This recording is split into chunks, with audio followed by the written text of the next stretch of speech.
আসসালামু আলাইকুম, আমাকে শুনতে পাচ্ছেন? আমার সাউন্ড কি ক্লিয়ার শোনা যাচ্ছে? ওকে ওকে, থ্যাংক ইউ। আচ্ছা, আশা করি সবাই ভালো আছেন। আমরা আজকে আপনাদের সাথে যে বিষয়টা আলোচনা করব সেটা হচ্ছে আমাদের ক্রিটিক্যাল রিজনিং। ঠিক আছে, এই বিষয়টা সম্পূর্ণই একটা যৌক্তিক চিন্তার বিষয়। এখন আমরা যদি বলি যে ক্রিটিক্যাল রিজনিং সংজ্ঞাটা আসলে কি, আমি এখানে একটু দেখেন কি বলছি, যে reasoning is process of knowing that unknowing from known. মানে কেমন অদ্ভুত বিষয়। আসলে আমরা রিজনিংটা যদি এইভাবে চিন্তা করি, ধরেন যে কোনো একটা ফ্যাক্ট, যে কোনো একটা তথ্য, যে কোনো একটা গল্প আপনি শুনলেন, শুই না সেটা সরাসরি কোনো সিদ্ধান্ত নিতে পারবেন না। সেখানে বিভিন্ন প্রকার তথ্য বিশ্লেষণ করে যৌক্তিকভাবে আপনি একটা সিদ্ধান্ত নেবেন। হুট করে কোনো সিদ্ধান্ত নেওয়া যাবে না। আচ্ছা, বিষয়টা তাহলে কেমন আমাদের ক্রিটিক্যাল রিজনিং এর ক্ষেত্রে? এইখানে আমাদের একটা আর্গুমেন্ট থাকবে। আর্গুমেন্টটা কেমন একটু বোঝার চেষ্টা করি। আমাদের এই আর্গুমেন্টের কি কি পার্ট থাকবে? প্রিমিস থাকবে,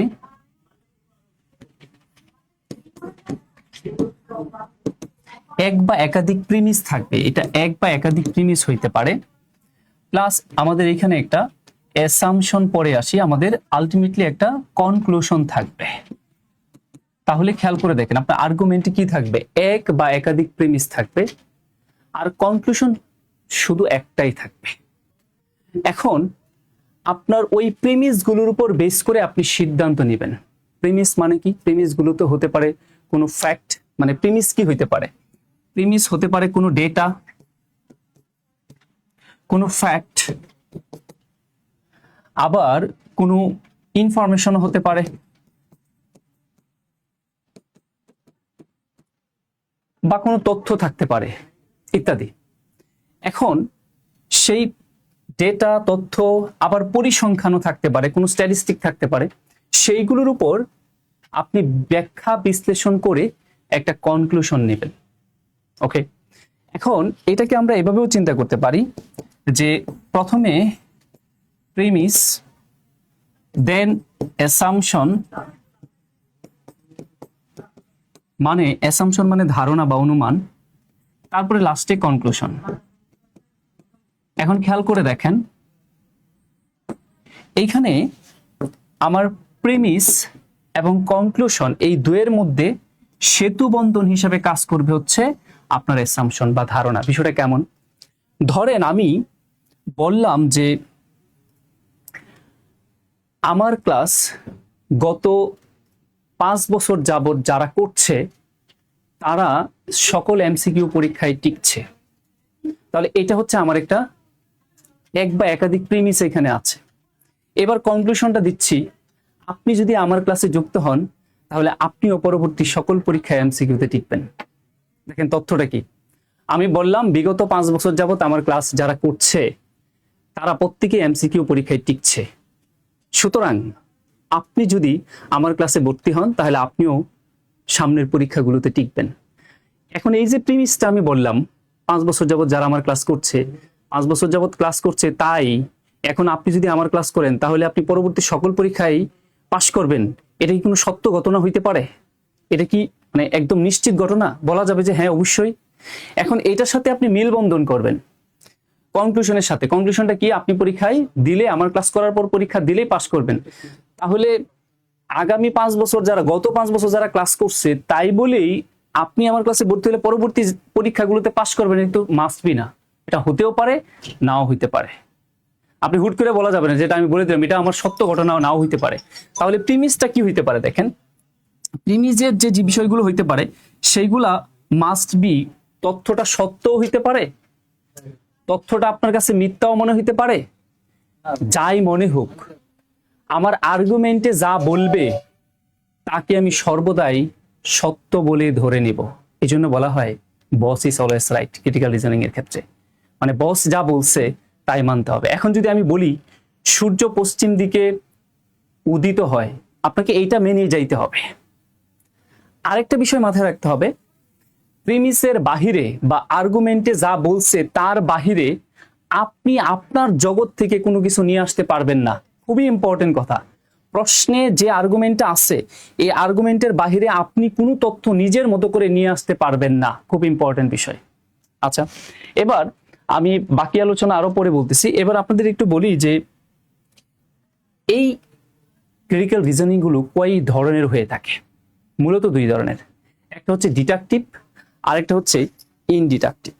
এখন খেয়াল করে দেখেন, এই যে ডিডাকটিভ আর্গুমেন্টের কথা যেটা বললাম সেটা আসলে কি হইতে পারে, মানে ডিডাকটিভ আর্গুমেন্ট যেগুলো একদম নিশ্চিত ঘটনা যেগুলো, সেগুলোকে আমরা বলি। প্রথমে আসি ডিডাকটিভ আর্গুমেন্ট। বিষয়টা কেমন? ডিডাকটিভ আর্গুমেন্টের ক্ষেত্রে যে ফ্যাক্টগুলো থাকবে সেগুলো চিরন্তন সত্য এবং তার কনক্লুশন যেটা হবে সেটা মাস্ট বি সত্য হবে। তারপর ডিডাকটিভ আর্গুমেন্টের ক্ষেত্রে ইফ যদি প্রিমিস ইজ ট্রু দেন তাহলে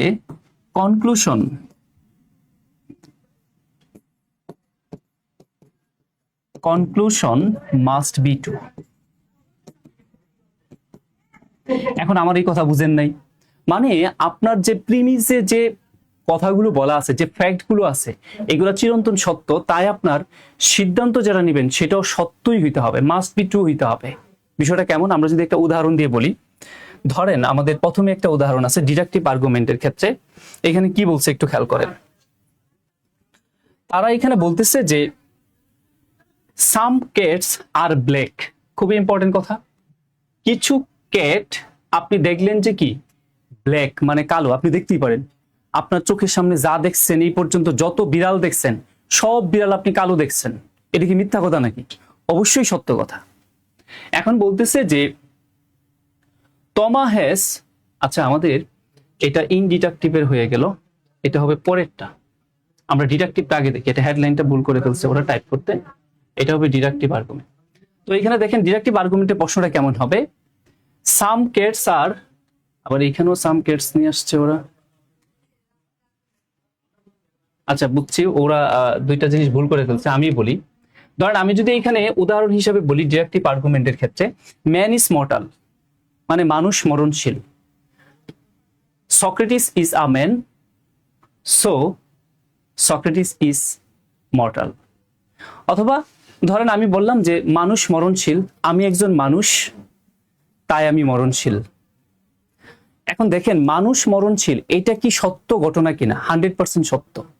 আমি একজন মানুষ এটাও সত্য। তাহলে কনক্লুশনটা কি হবে? আমি নিজেও একজন মরণশীল। তার মানে আমার প্রিমিসটা সত্য, আমার কনক্লুশনটাও কি 100% সত্য ডিডাকটিভের ক্ষেত্রে।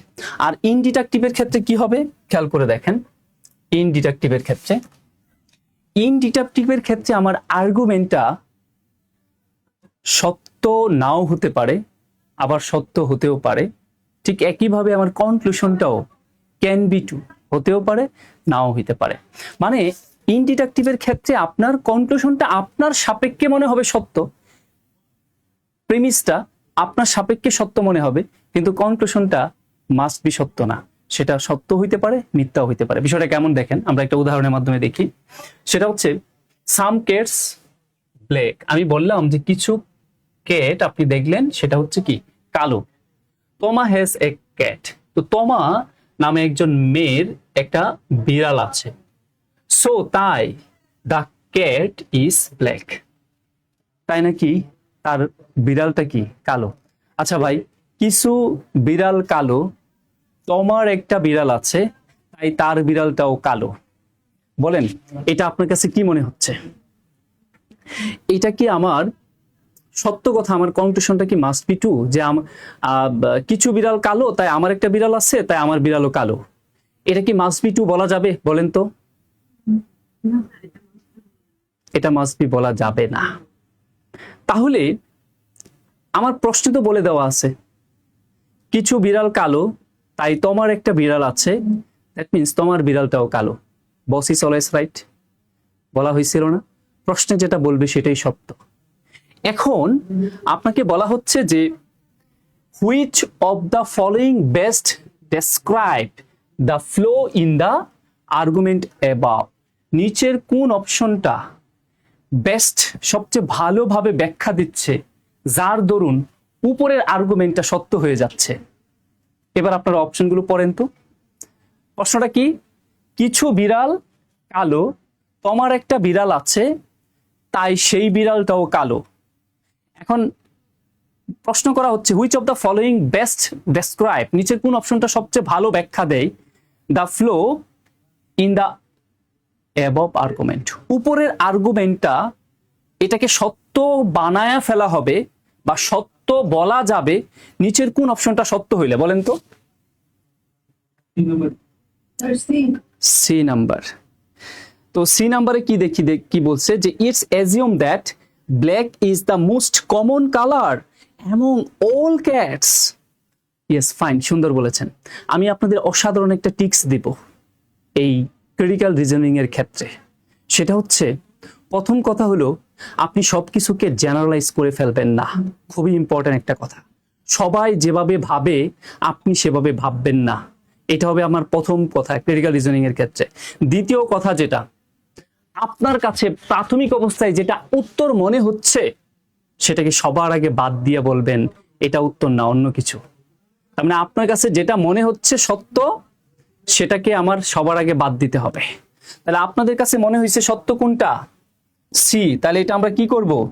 বাদ দিব। কেন কেন সি আনসার হচ্ছে না? এবার আমি যুক্তি দেই। বলছিলাম কোনোভাবেই সবকিছুকে জেনারেলাইজ করে ফেলবেন না।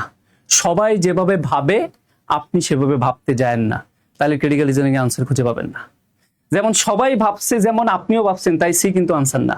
যেটা আনসার হওয়ার কথা সেটা সবার আগে বাদ দিছেন, সেটা কেমন? এবার আমি একটু ব্যাখ্যা দেই।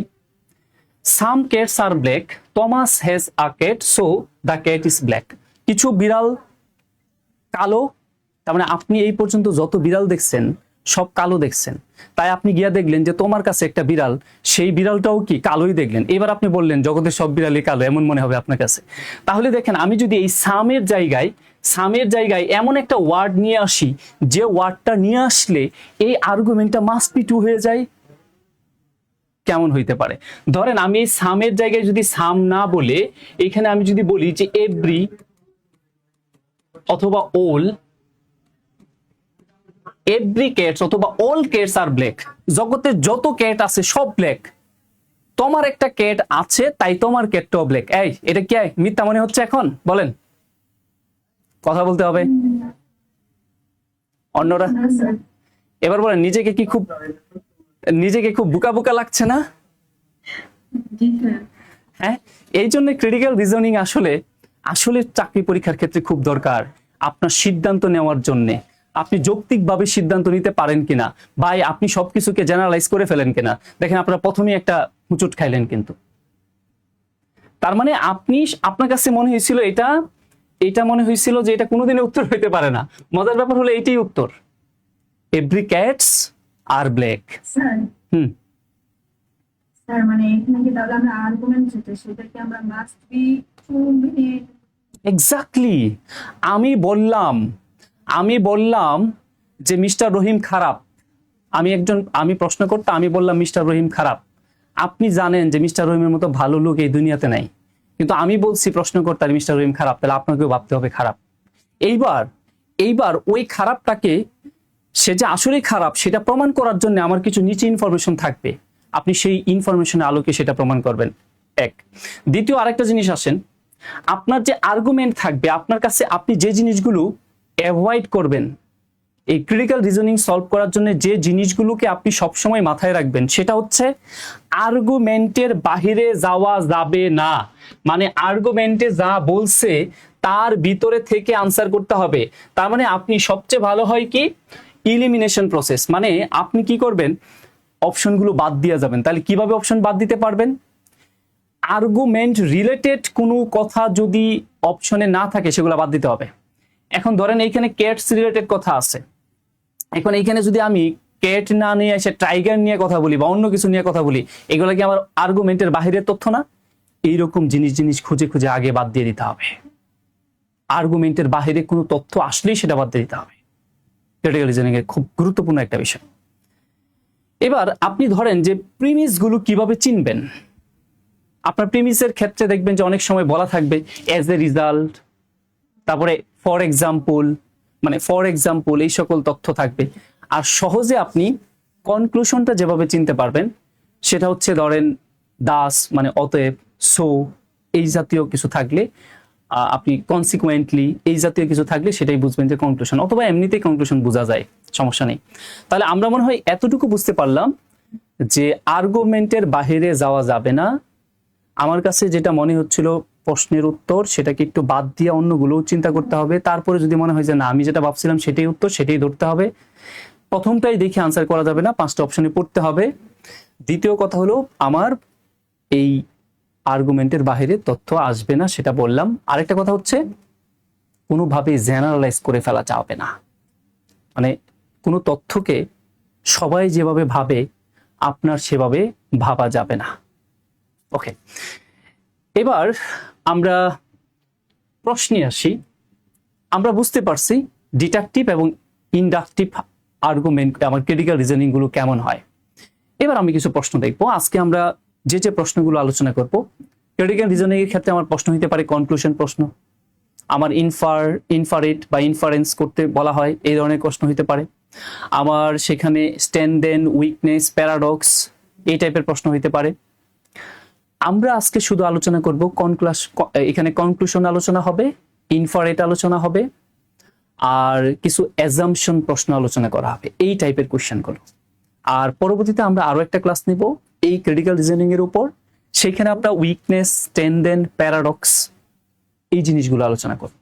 আসেন এখানে দেখি কি বলছে। প্রথমে খুব ভালোভাবে বুঝবেন, the primary school the primary school in a city range from 1 to 6 stories in height। মানে একটা প্রাইমারি স্কুল একতলা 6 তলা বিশিষ্ট একটা প্রাইমারি স্কুল, কোথায়? সিটিতে, শহরে। এখন বলছে if a classroom in a primary school is above the second floor, মানে সেকেন্ড ফ্লোরের উপরে যে ক্লাসরুমগুলো আছে সেই ক্লাসরুমগুলোতে it must have fire proof door. খুব ইম্পর্টেন্ট কথা, সেকেন্ড ফ্লোরের উপরে যেগুলো ক্লাসরুম আছে সেই ক্লাসরুমগুলোতে নাকি must be fire proof door আছে, সেটা বলছে। এবার if the statement above are true, মানে উপরে স্টেটমেন্টটা যদি সত্য হয়, which of the following statement must also be true, তাহলে নিচের কোন অপশনটা অবশ্যই সত্য হবে about primary school room in the city. তাহলে ওই সিটির প্রাইমারি স্কুলের রুমগুলো সম্পর্কে কোনটা সত্য হবে, নিচের কোনটা সত্য হলে আমার উপরের ঘটনাটাও সত্য হবে, আমাদের কাছে সেটা জানতে চাওয়া হয়েছে। তাহলে দেখেন আমাদের 6 স্টোরিয়ার বিল্ডিং, আমরা এভাবে চিন্তা করি, একতলা, এখানে আচ্ছা নিচের থেকে আসতে হবে, 1 2 3 4 5 6, এই হচ্ছে 6 স্টোরিয়ার বিল্ডিং।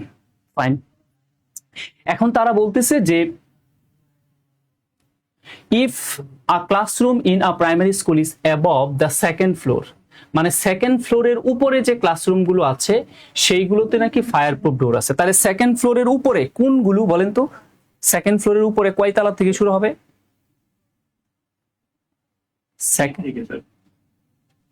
3 থেকে। অন্যরা আর কার কি মনে হচ্ছে? সেকেন্ড ফ্লোরের উপরে মানে 3 থেকে শুরু হবে। আর কারো কোনো এটা বা এর বাহিরে আর কারো কোনো চিন্তা আছে?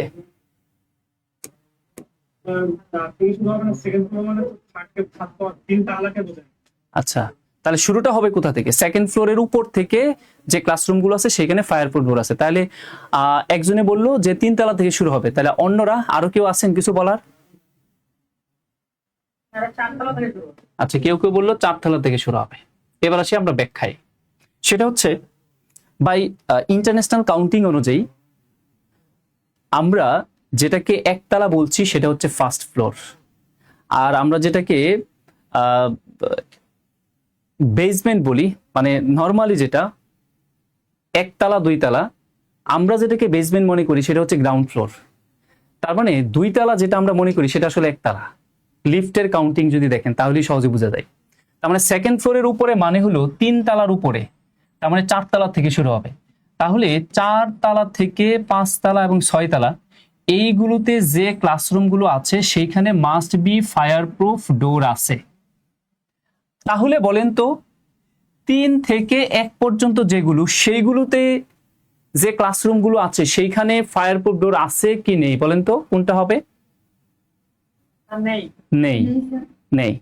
আচ্ছা, বুঝতে পারছেন কিনা?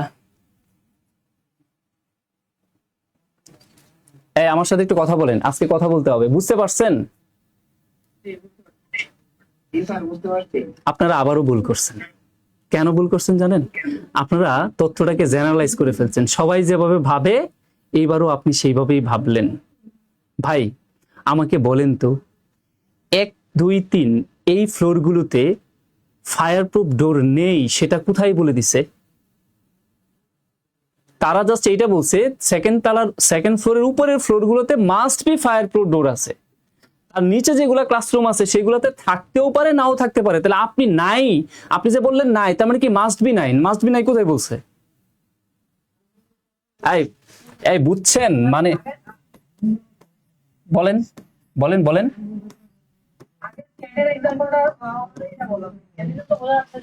না, ক্যাডের ঠিকই ছিল না, সেটাও তো ঠিক। 1, 2, 3 can be true. Exactly, can be true. এটা থাকতেও পারে নাও থাকতে পারে, আপনি নিজে বলতে পারবেন না যে নাই। তারপরে তো আপনি এটা মাথায় রাখতে হবে যে অথর তার বাহিরে আপনি যাইতে পারবেন না।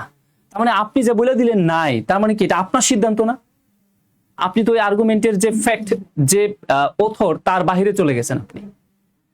তার মানে ধরেন, একটু মজা করে বলি আর একটু ভালো করে বুঝেন। ধরেন কি বলবো, রাস্তা দিয়ে যাচ্ছে, আপনিও যাচ্ছেন, কোন একজন মেয়েকে আপনি প্রপোজ করলেন, তো মেয়ে এইভাবে গাড় ফিরে একটা মুচকি হাসি দিয়ে চলে গেল। এখন আপনি বলেন কি ভাববেন বলেন তো? কিছু বললো না মেয়েটা, জাস্ট মুচকি হাসি দিয়ে চলে গেল। তার মানে 2বার গোল খায় এবার ঠিক কথা বলছেন, তাই না? এটা পছন্দ করতেও পারে নাও করতে পারে। এখন আপনি যদি ধরে নেন হ্যাঁ মুচকি হাসি নীরবতার ও সম্মতির লক্ষণ, ইয়েস, নো, ইম্পসিবল, সেটা চিন্তা করা যাবে না। সে তো আপনাকে কোনো হ্যাঁ হ্যাঁ হ্যাঁ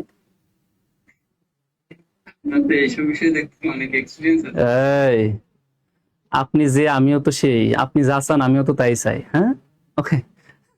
আমাকে কি দেখে মনে হচ্ছে খুব পবিত্র না? আচ্ছা যাই হোক, ওগুলোতে না যাই। আমরা যেটা বলছিলাম আর কি, একটু আউট অফ দ্য বক্স চলে গেলাম, যেটা বললাম আর কি।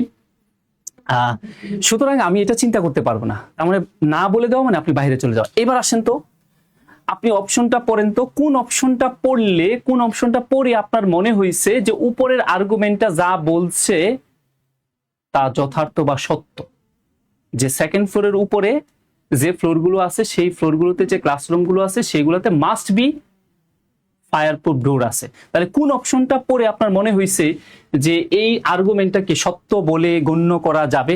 আপনারা পড়বেন, আপনারা আনসার করবেন, তারপরে ভুল করবেন অথবা সত্য বলবেন, আমি তারপরে ব্যাখ্যা দিব। এটাই হচ্ছে ক্রিটিক্যাল রিজনিং এর ক্লাসের সিস্টেম। শুধু আমি বলে গেলে হবে না। বলেন, পড়েন, সময় নেন।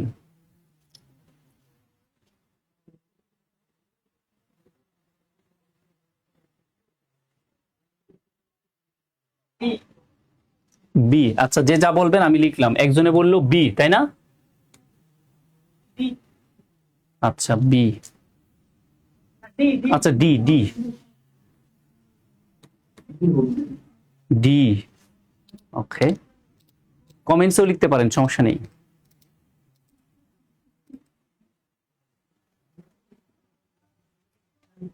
আচ্ছা, আমরা মোটামুটি সময় নিলাম। এবার অনেকেই ডি বলছেন, তাহলে ডিটা নিয়ে আগে কথা বলি। ডিতে কি আছে দেখেন, এখানে তারা বলতেছে any floor classroom in primary school have fire proof ডোর। তারা বলছে ফ্লোরে যত ক্লাসরুম আছে সবগুলোতেই কি আছে? ফায়ার প্রুফ ডোর আছে। তো ফ্লোর মানে কি? আমাদের সেকেন্ড ফ্লোরের উপরে বলছিল, তার মানে থার্ড ফ্লোরের উপরে 4 নাম্বার, 5 নাম্বার, 6 নাম্বার, তার মানে 4 নাম্বারে যতগুলো ক্লাসরুম আছে সবগুলো ক্লাসরুমেই আমার ফায়ার প্রুফ ডোর আছে। এটা তো সত্য কথাই। তার মানে আমার অপশন ডিটাই একমাত্র সত্য, যার কারণে আমার উপরের স্টেটমেন্টটাও কি হয়ে গেল, সত্যই প্রমাণিত হয়ে গেল। বুঝতে পেরেছেন কিনা? এটা যদি শুধু আংশিক সত্য তুলে ধরে তাও right। এটা আংশিক সত্য যদি কেউ তুলে ধরে তাও রাইট, মানে হলো এইখানে আংশিক সত্যটা আপনি কি ধরবেন? যদি আমার হ্যাঁ যদি আমার কোনো অপশনে যদি এক্সাক্ট কথা না বলা থাকে সেই ক্ষেত্রে আমি কি বলবো, আংশিকটা ধরেও কাজ করব। কিন্তু আমার তো এক্সাক্ট কথা বলা আছে যে ফ্লোরের উপরে যেগুলো আছে বা ফ্লোরে যে ক্লাসরুম আছে সেগুলো মাস্ট বি কি ফায়ারপ্রুফ ডোর আছে। এটা তো আমার একদম 100% ট্রু।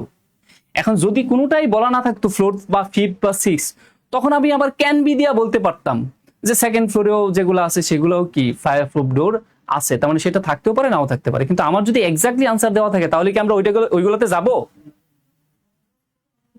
না? ঠিক আছে, ওকে। তাহলে এবার অপশন এ কেন আনসার না? এতে দেখেন কি বলছে, বাকিগুলো একটু ব্যাখ্যা করতে হবে। Some third floor room is primary school do not have fireproof doors. তারা বলতেছে যে থার্ড ফ্লোরে যেগুলো আছে সেইগুলো, যে স্কুল ক্লাসরুম গুলো আছে সেগুলোতে নাকি ফায়ারপ্রুফ ডোর নাই। তার মানে তারা বলতেছে এক্স্যাক্টলি নাই। এটা কি বলে দিছে প্রশ্নে কোথাও যে এক্স্যাক্টলি নাই? তারা বলছে নাই। আমরা তো জানি কি থাকতেও পারে, নাও থাকতে পারে। সুতরাং এটা কিন্তু আমাদের ওই আর্গুমেন্টটাকে সত্য করে না বা সত্য প্রমাণিত করছে না।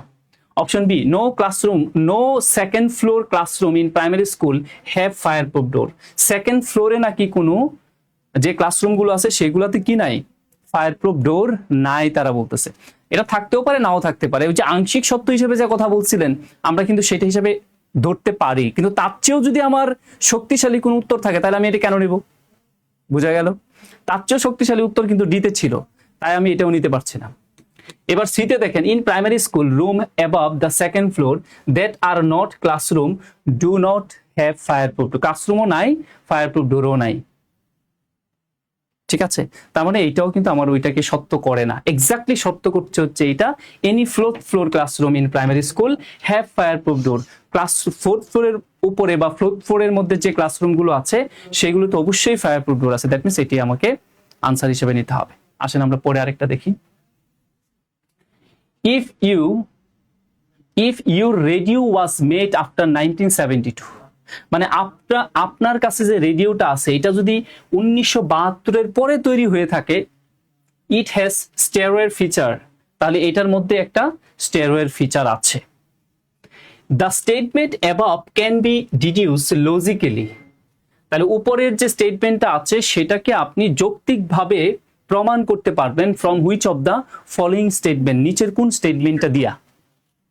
তার মানে আপনার স্টেটমেন্টটা কি, if your radio was made after 1972, আপনার রেডিওটা যদি 1972 এর পরে হয়ে থাকে তাহলে সেটাতে তারা বলে দিচ্ছে it has a steroid feature, তাহলে এইটাতে একটা স্টেরয়েড ফিচার আছে।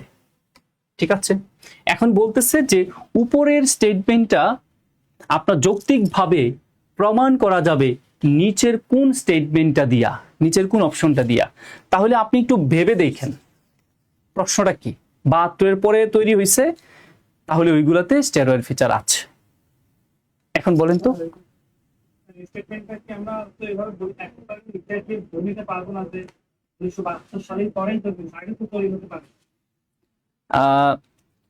আমার কথা এটা, আমার আর্গুমেন্টটা হচ্ছে এটা, 72 এর পরে যেগুলা হইছে সেইগুলাতে স্টেরয়েড ফিচার আছে, এটা হলো আমার আর্গুমেন্ট। এখন এর আগে পরে যেগুলো আছে এগুলো আমাদের অ্যাজাম্পশন, অনুমান।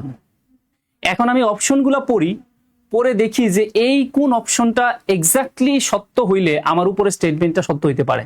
এখন 72 এর আগে পরে তো অবশ্যই হইছে, রেডিও তৈরি হইছে, ওইগুলোতে কি স্টেরয়েড ফিচার আছে না আছে সেটা আমরা জানি না, সেটা আমাদের অনুমান, থাকতেও পারে নাও থাকতে পারে। কথা বুঝছেন কিনা? তার মানে আমার 72 এর পরে যেগুলো হয়েছে সেগুলাতে মাস্ট বি আছে, কিন্তু 72 এর আগে যেগুলো হয়েছে সেগুলাতে থাকতেও পারে নাও থাকতে পারে। এবার বলেন কি হইতে পারে?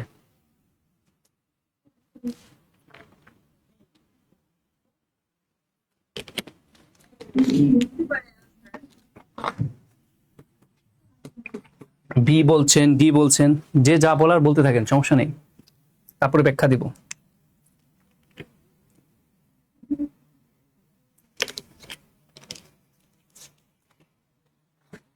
এবার আমরা ব্যাখ্যায় আসি। তারা বলছে অপশন এ তে কি বলছে দেখেন, only if a radio was made after 1972 could it have steroid feature। যেগুলো শুধু 72-এর পরে তৈরি হয়েছে সেগুলোতে স্টেরয়েড ফিচার কুড থাকতেও পারে, নাও থাকতে পারে। না, আমরা বলেই দিছে প্রশ্নে সেগুলোতে আছে, ঠিক আছে, তার মানে এটা আনসার না, এটা দিয়ে আমি ওইটা প্রমাণ করতে পারছি না। 12 নম্বরে বি নম্বরে কি বলছে, all radio made after 1972 have a steroid feature. তারা বলতেছে যে সকল রেডিও মেড আফটার, পূর্বে, পূর্বে কার পূর্বে, 72-এর পূর্বে যত রেডিও তৈরি হয়েছে সেইগুলোতে নাকি স্টেরয়েড ফিচার আছে। আমার প্রশ্ন কি এটা বলছে? আমার বলছে 72-এর পরে যেগুলো করছে সেগুলোতে স্টেরয়েড ফিচার আছে, কারণ 72-এর আগে যেগুলো করছে সেগুলোতে থাকতেও পারে, নাও থাকতে পারে। মানে কি পড়ে না? ও সরি সরি, আফটার, সরি, তার মানে আমি কি দেখতেছি এটা, অল রেডিও মেডস আফটার 1972, মানে 72-এর পরে যে রেডিওগুলো তৈরি হয়েছে সেগুলোতে হ্যাভ আ স্টেরয়েড ফিচার, তাহলে নাকি স্টেরয়েড ফিচার আছে। ইয়েস, আমাদের তো এটা মিলে যাচ্ছে না, আমারও তো প্রশ্ন বলে দিচ্ছে যে 72-এর পরে যেগুলা রেডিও তৈরি হয়েছে এইগুলাতে নাকি কি আছে, স্টেরয়েড ফিচার আছে। তার মানে আমার আনসার কিন্তু বি মাস্ট। আমি সরি, আমি আফটার বিফোর মানে চোখে কেমন জানি মনে হচ্ছিল, বুঝতে পেরেছেন? মানে আমি কেন দেখছি জানেন, এই যে নিচেও কি আছে, বিফোর আছে, আমার চোখে ওইটা পড়ছে। আচ্ছা, তাহলে আমার আনসার যে বি, এটা বুঝতে পারছি সবাই। এখন ধরেন সি কেন আনসার না, সি কেন আনসার না এটা দেখেন, সাম রেডিও মেড বিফোর 1972, কিছু রেডিও 72-এর আগে তৈরি হয়েছিল, হ্যাড আ স্টেরয়েড ফিচার, সেগুলোতে স্টেরয়েড ফিচার আছে, বা এটা থাকতেও পারে, নাও থাকতে পারে। আমার প্রশ্ন এটা না, আমার প্রশ্ন হলো 72-এর পরে নিয়া, 72-এর আগে আমি যাব না। বুঝা গেল? তার মানে এটা না। D number, some steroid feature are found in radio made after, মানে 72-এর পরে যেগুলা হয়েছে সেগুলোর কিছু কিছুতে স্টেরয়েড ফিচার পাওয়া যায়। আমাদের কি এটা বলছে না 72-এর পরে যা আছে সবগুলোতে স্টেরয়েড ফিচার আছে? এই সকল কারণে বাকি অপশনগুলো আমাদের এখানে আনসার হচ্ছে না। আমরা ক্লিয়ার? বি আর ই বলেছিলেন। আচ্ছা, ইতে কি বলছে দেখেন, ইতে বলছে steroid feature for radios were fully develop only, ভাই এই যে অনলির জন্য বিপদে পড়ে গেছি আমরা, অনলি 72-এর পরে তৈরি হয়েছে। ভাই 72-এর যে আগে থাকবে না সেটা আমরা বলতে পারি না, থাকতেও পারে, নাও থাকতে পারে। কিন্তু এটা যেটা বোঝাচ্ছে যে এটা নাকি 72-এর পরেই তৈরি হয়েছে স্টেরয়েড ফিচার, মানে একদম ফিক্সড করে দিচ্ছে, বিষয়টা এমন না। তাহলে আমরা অপশন বিটাকে এখানে যৌক্তিক আনসার করতে পারি। কারো কোনো প্রশ্ন আছে এইটুকুর মধ্যে? স্যার আমরা কি এতক্ষণ ইনডিডাকটিভ রিজনিং করতেছিলাম? এখন না, আমরা সিরিয়ালি কোনো কিছু করছি না, আমাদের কখনো ডিডাকটিভ হইতে পারে, কখনো ইনডিডাকটিভ হইতে পারে। আমরা এখন যা পড়তেছি সেগুলো হলো একদম মিক্স আপ করা। তো ম্যাক্সিমামে এখানে থাকবে হচ্ছে কনক্লুশন এবং ইনফারেন্স টাইপের প্রশ্নগুলো, ঠিক আছে? এখানে কখনো কখনো আমার ডিডাকটিভ আছে, কখনো কখনো ইনডিডাকটিভ আছে, ওইটা আলাদা করে না। নেক্সটে আসি। উইলবিয়ার ওয়াজ, কি বলছে, Wilbur was just elected president of the student senate. তো উইলবিয়ার স্টুডেন্ট সিনেটের প্রেসিডেন্ট হিসাবে নির্বাচিত হয়েছে, সো তাই he must be a senior. তাহলে এই ডাব্লিউ অবশ্যই একজন কি সিনিয়র। তার মানে আমরা এখানে যদি বলি যে আমরা অ্যানালিটিক্যালের ক্ষেত্রে আমরা কিছু কিছু ট্রিক্স অ্যাপ্লাই করব। ধরেন আমার পুরো জিনিসটা পড়ার দরকার নাই, কোনো নাউন আছে মানে আমি এটাকে ফার্স্ট লেটার দ্বারা ইন্ডিকেট করব। তাহলে W was just elected president of the student senate, student সিনেটে ডাব্লিউ জাস্ট প্রেসিডেন্ট হিসেবে নির্বাচিত হয়েছে, তাই তাই he must be a senior, তাহলে সে নাকি অবশ্যই একজন সিনিয়র। যদি তাই হয়ে থাকে, the statement above makes which of the following assumption, তার মানে উপরের স্টেটমেন্টটা makes which of the following assumption, নিচের কোন অনুমানের উপর ভিত্তি করে উপরের স্টেটমেন্টটা আমরা তৈরি হয়েছে বা বলা যায় বা সত্য যে কথাটা সেটা ধরে নিতে পারি। নিচের কোন অনুমানের উপর ভিত্তি করে উপরের কথাটাকে আমি সত্য বলতে পারি বলেন তো? ধারণা, অনুমান, অ্যাসাম্পশন বা ইনফারেন্স একই জিনিস, প্রায় কাছাকাছি। ধারণা, অনুমান কি হতে পারে? যে আপনি একটা স্টুডেন্ট সিনেটের প্রেসিডেন্ট হিসেবে নির্বাচিত হয়েছেন, সুতরাং আপনি সিনিয়র। বি বলেছেন। আর কেউ কিছু বলছেন? আচ্ছা, এও হচ্ছে অনেকের কাছে।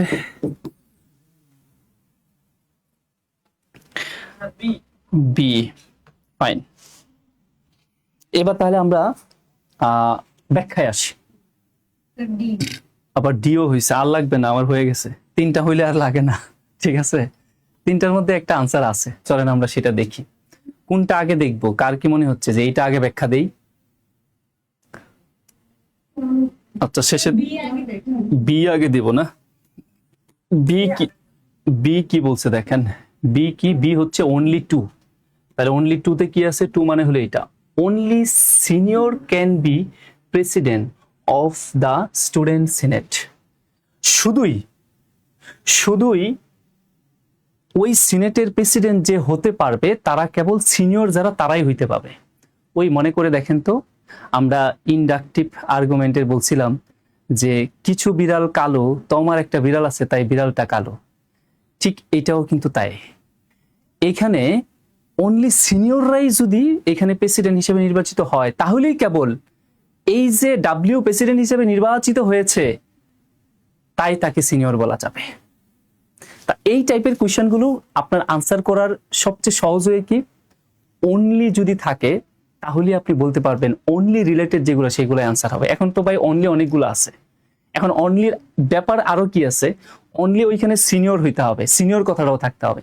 অপশন এ তে কি বলছে দেখেন, only senior can be member of the students. না, ক্যান বি হইলে হবে না, তার মানে ক্যান বি থাকলে কি হয়? হতেও পারে, নাও হইতে পারে। অ্যানালিটিক্যালের খুবই গুরুত্বপূর্ণ যে কথাগুলো আমি বারবার বলি, মাস্ট বি উত্তর হবে একটা, আর ক্যান বি উত্তর হবে 2টা। হতেও পারে, নাও হইতে পারে। তো হতেও পারে, নাও হতে পারে বললে হবে না, এমনটাই বলতে হবে যেটা অবশ্যই হবে এবং সবসময় ঘটবে, এমন কোন ওয়ার্ড দিলে। তাহলে আমার এটা হচ্ছে না। আর বি তো বললাম, ক্যান বি। হ্যাঁ হ্যাঁ হ্যাঁ, 2 নাম্বার অপশনে তো ক্যান বি। 2 নম্বর অপশনে কি বলছে? Only senior can be president of the student senate. আচ্ছা, খেয়াল করে দেখেন, আমার কি এখানে দুইটাই সেম মনে হচ্ছে না? ও না না না, এই অনলি অনলি ঠিক আছে, ক্যান বি ঠিক আছে, একটু ব্যাপার আছে তো। এটা হলো মেম্বার আর এটা হলো কি প্রেসিডেন্ট। বুঝতে পারছেন পার্থক্যটা কোথায়? ওইটা হলো 1 নম্বরে হলো কি only senior can be member, member হইতে পারে ওই স্টুডেন্ট সিনেটের, কিন্তু আমাদের কি মেম্বার বলছেন, আমাদের প্রেসিডেন্ট বলছে। তাহলে এই হ্যাঁ সেটাই বলছি। তাহলে মেম্বার বলা মানে কি, আমার মেম্বার বলা মানে কি আমার আর্গুমেন্টের বাইরে চলে যাওয়া না? আমার আর্গুমেন্টে কি হইতে হবে? প্রেসিডেন্ট হইতে হবে। তাহলে প্রেসিডেন্ট আছে কোথায়? অপশন বি তেই প্রেসিডেন্ট আছে। বুঝা গেল? আচ্ছা, আরেকটা কি বলছিলেন? ডি। ডি মানে কি 1 আর 2? না, 1 আর 2 না, একটাই হবে কেবল। অবশ্যই অবশ্যই, মানে এগুলো আপনাকে কেন দিচ্ছে জানেন? আপনি প্রতিষ্ঠানে চাকরি করতে যাচ্ছেন, যাতে প্রতিষ্ঠানের মানে হুট করে কোনো সিদ্ধান্ত না নেন, মানে একপাক্ষিক সিদ্ধান্ত যাতে না নেন, আপনি যাতে চতুর্দিকে চিন্তা করে তারপরে সিদ্ধান্ত নিতে চান। বুঝা গেল? যেমন আমি নিজেই চোখে পড়লো না এই সামান্য একটা বিষয়, সুতরাং এটা কিন্তু হয়ে যেতে পারে। তার মানে এইটা সতর্ক করা এবং আপনাকে যৌক্তিক ব্যক্তি বানানো। ক্রিটিক্যাল রিজনিং করতেছেন মানে দেখবেন যে আপনি জীবনে ভুল খুব কম সিদ্ধান্ত নেবেন, সিদ্ধান্তগুলো ভুল নেবেন, মানে আপনি অনেকটাই যৌক্তিক পার্সন হবেন। আমি বারবারই একটা কথা বলি যে জীবনে আপনি হুট করে কাউকে বিশ্বাস করবেন না, প্রায় বলি। সেটা কি, ধরেন আপনি প্রথমে কি কোথায় গেলেন, ধরেন আপনি ইউনিভার্সিটি প্রথম দিনে গিয়ে ক্লাস গেলেন, ক্লাসরুমে গিয়ে আপনার বেস্ট ফ্রেন্ড প্রথম দিনে বিচার করে ফেললেন, না এটা ভুল। আপনি কি করবেন? আপনি যদি একটা যৌক্তিক পার্সন হন, ক্রিটিক্যাল পার্সন হন, তাহলে আপনি কি করবেন? আপনি দেখলেন যে এই ছেলেটা ভালো বা এই ছেলেটা, এই মেয়েটা ভালো, প্রথম দর্শনে মনে হচ্ছে ভালো, আচ্ছা ফাইন, ভালো, এবার আপনি চাচ্ছেন যে তাকে বেস্ট ফ্রেন্ড বানাবেন, তাহলে আপনি কি করবেন জানেন? সবার আগে আপনি এটা চিন্তা করেন যে জগতের সবচেয়ে খারাপ ছেলেটা হচ্ছে এটা অথবা মেয়েটা হচ্ছে এটা, এটা ভাবেন, তাকে সবচেয়ে খারাপ চিন্তা করেন দুনিয়ার, চিন্তা করে এইবার তার সাথে 1 বছর 6 মাস চলেন। চইলে আপনি যে ধারণটা, আপনি যে এজাম্পশনটা করেছিলেন বা ইনফারটা করেছিলেন সেটাকে ভুল প্রমাণিত করেন। যদি ভুল প্রমাণিত করতে পারেন তাহলে সে হচ্ছে সবচেয়ে ভালো মানুষ, আপনি তার সাথে ফ্রেন্ডশিপ করতে পারেন। আমার কথা বোঝা গেল তো? কি মজার তথ্য কিন্তু এটা। পরের কোশ্চেনটা দেখেন কি বলছে, Ron must be a soldier. Ron নাকি অবশ্যই একজন কি soldier, he is wearing a helmet. Ron যে সোলজার সেটা আপনি বুঝলেন কিভাবে? সে কি পরে আছে? হেলমেট পরে আছে। Fine, the conclusion above is valid. উপরের কনক্লুশনটা যদি আপনার কি হয়? ভ্যালিড হয় only if it is true that. তাহলে নিচের কোনটা সত্য হইলে কেবল উপরের স্টেটমেন্টটা সত্য হবে।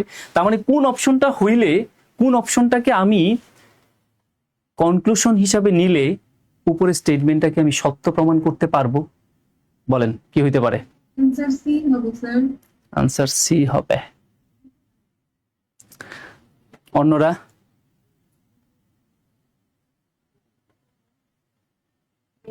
ই এ এ হবে, সি হবে, ইও হবে। আচ্ছা, এবার আসেন মজার ব্যাপার। এটা কিন্তু ভেরি সিম্পল একটা কোয়েশ্চেন এবং প্রায় এই কোয়েশ্চেনগুলো আমাদের পরীক্ষায় এসে থাকে, আগের যে পরীক্ষাগুলো ছিল। দেখেন এই খুবই সিম্পল একটা কোয়েশ্চেন সবাই পারলেন না, একজন মনে হয় পারছেন এখানে। তাহলে একটু বোঝার চেষ্টা করি। আবারও আমরা ম্যাক্সিমামে এখানে যে কাজটা করছি সেটা হচ্ছে জেনারেলাইজ করে ফেলছি। সেটা কেমন? আমার প্রশ্ন দেখেন, আমি এটাকে এখান থেকে বের হয়ে যাই অন্য জায়গায়। সেটা কেমন? ধরেন যে আপনি একটা মেয়েকে দেখলেন যে একদম বোরকা পরা, একদম সুন্দর পর্দাশীল একজন মেয়ে, না মেয়ে না বলি, আমার কথাই বলি।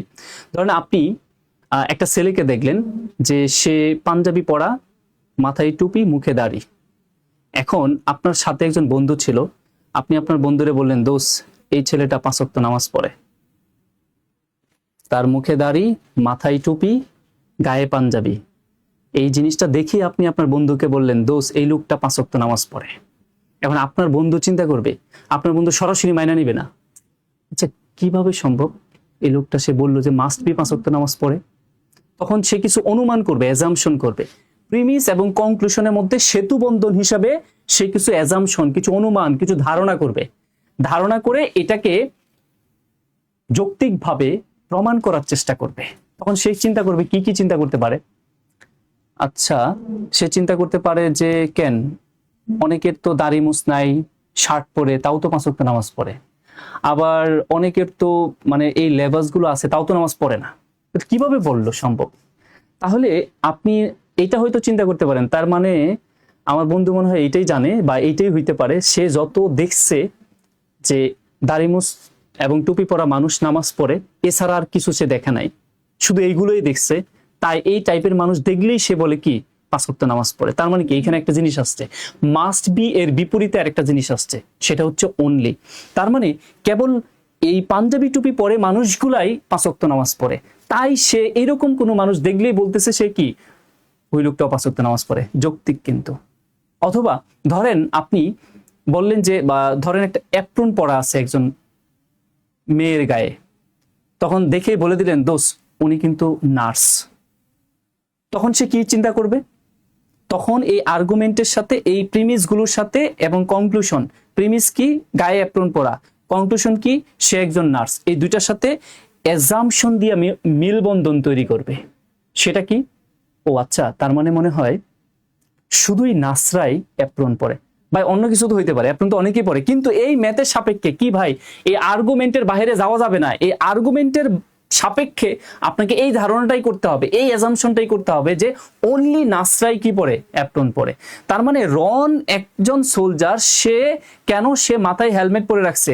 তাহলে এই প্রশ্নের সাপেক্ষে, এই আর্গুমেন্টের সাপেক্ষে আপনাকে এইটাই করতে হবে অনুমান যে অনলি সোলজাররাই হেলমেট পরে। তাহলে সেটা কোথায় আছে? C number, only soldier wear helmet. Yes, এটি আনসার। এখন মজার ব্যাপার কি জানেন, ম্যাক্সিমামের কাছে না 5টাই আনসার মনে হবে। কেমন করে দেখেন, এ কি বলতেছে, অল সোলজার ওয়্যার হেলমেট, মনে হচ্ছে যে হ্যাঁ হতে পারে। Soldier never wear any kind of cap other than helmet, helmet ছাড়া আর কিচ্ছু পরে না, অন্য কোনো ক্যাপ পরে না, হতেও পারে। সোলজার অফেন ওয়ার হেলমেট, মাঝে মাঝে হেলমেট পরে, তাই দেখছে তার মাথায় হেলমেট, তাই বলে দিছে সে সৈনিক। Soldier were required to, soldier are required to wear helmet. তার মানে এইগুলোর মধ্যে আমরা কাকে বেস্ট আনসার হিসাবে নিব? Only soldier wear helmet. এইটাকে, এই অ্যাজাম্পশনের উপর ভিত্তি করে আমরা বলতে পারি যে উপরের কথাটা সত্য। ভাই নিজেদের কাছে মানে খুব বিরক্ত লাগতেছে না বিষয়গুলো অনেকের, বা অনেক ক্ষেত্রে নিজেদেরকে খুব বোকাও মনে হচ্ছে, যা এইভাবে তো ভাবি নাই কখনো। ক্লিয়ার? আচ্ছা স্যার, A এবং C একটু আরেকটু বলবেন, মানে all ছিল ওইটাতে, হুম। বুঝতে পারছো না? আপনি আমার শুধু এটা বলেন, অল আর অনলির মধ্যে পার্থক্য বুঝেন তো? আমরা প্রথম ক্লাসে আপনাকে লিখায় দিছিলাম এক্স্যাক্টলি টু অথবা অনলি টু, এগুলা মানে টু মানে টুই। আর এখানে অল সোলজার ওয়্যার হেলমেট, সকল সোলজাররা হেলমেট পরে, আর শুধু সোলজাররাই হেলমেট পরে, তা দুনিয়ার আর কেউ হেলমেট পরতে পারবে না। আর এটা দ্বারা কি বুঝাইতেছে? সকল সোলজাররা হেলমেট পরে, ঠিক আছে, সোলজারদের বাহিরে যারা আছে, আমি মোটরসাইকেল চালাই, আমিও তো তার মধ্যে পড়ে যাই, আমিও হেলমেট পরি, বলা যায় না? কিন্তু এইখানে কি এটা বলা যাবে? কোনো সুযোগ আছে? হেলমেট পরে কেবল সোলজাররাই, শুধুই সোলজাররা হেলমেট পরে, তার মানে কোনো মোটরসাইকেল, কোনো নির্মাণ শ্রমিক তারা হেলমেট পরতে পারে না। এটা দ্বারা এটা বোঝাচ্ছে, আমার তো ওইটাই দরকার। ক্লিয়ার? এক্স্যাক্টলি। আরেকটা বিষয় মনে রাখবেন, ক্রিটিক্যাল রিজনিং এর ক্ষেত্রে আপনার যেটা ফার্স্টে মনে হচ্ছে আনসার, এটাকে সরাসরি আনসার হিসেবে নেবেন না, কারণ তার চেয়েও আরো শক্তিশালী কোনো আনসার থাকতে পারে। তাহলে এইটার চাইতেও আমার 1000 গুণ বেশি শক্তিশালী এইটা না, যে এইখানে আমার কোনো অপশনই নাই সৈনিক ছাড়া আর কারো হেলমেট পরার। ক্লিয়ার কিনা ভাই? জি স্যার। ওকে, এক্স্যাক্টলি। ওই যে বললাম না, মাস্ট বি থাকা মানেই হলো অনলি, মানে মাস্ট বি মানে হলো ওয়ান, অনলি মানেও ওয়ান। একটাই উত্তর চিন্তা করতে হবে, একের অধিক চিন্তা করা যাবে না। সহজ কথা, মানে কোনো বাইপাস ওয়ে থাকতেই পারবে না এই জায়গাটার মধ্যে। আচ্ছা, পরে আসি। এগুলো কিন্তু আসলেই দরকার লাইফের জন্য। এই জন্য দেখবেন যে জিআরই, আইবিএ, হ্যাঁ, বাহিরের পরীক্ষা যেগুলো জিআরই জিমে দিতে যান, অথবা আমাদের দেশীয় আইবিএ টাইপের পরীক্ষাগুলোতেও কিন্তু এগুলাই সবচেয়ে বেশি আসে। কারণ একদম যৌক্তিক ব্যক্তি, মানে খুব ঠান্ডা মেজাজের ব্যক্তি, এই ক্রিটিক্যাল রিজনিং সলভ করতে গেলে আপনার খুব ঠান্ডা মেজাজে হইতে হবে। হুট করে কোনো সিদ্ধান্ত নেওয়া যাবে না, তাড়াহুড়া করে। আপনার হাতটাকে খুব কুল রাখতে হবে, ধরফর করে সিদ্ধান্ত নিয়ে দেওয়া যাবে না। ওকে, পরে আসি কি বলছে। এইবার প্রশ্নটা আপনারা পড়েন এবং আনসারটা আপনারা করেন। প্রশ্নটাও পড়েন, আনসারটাও করেন।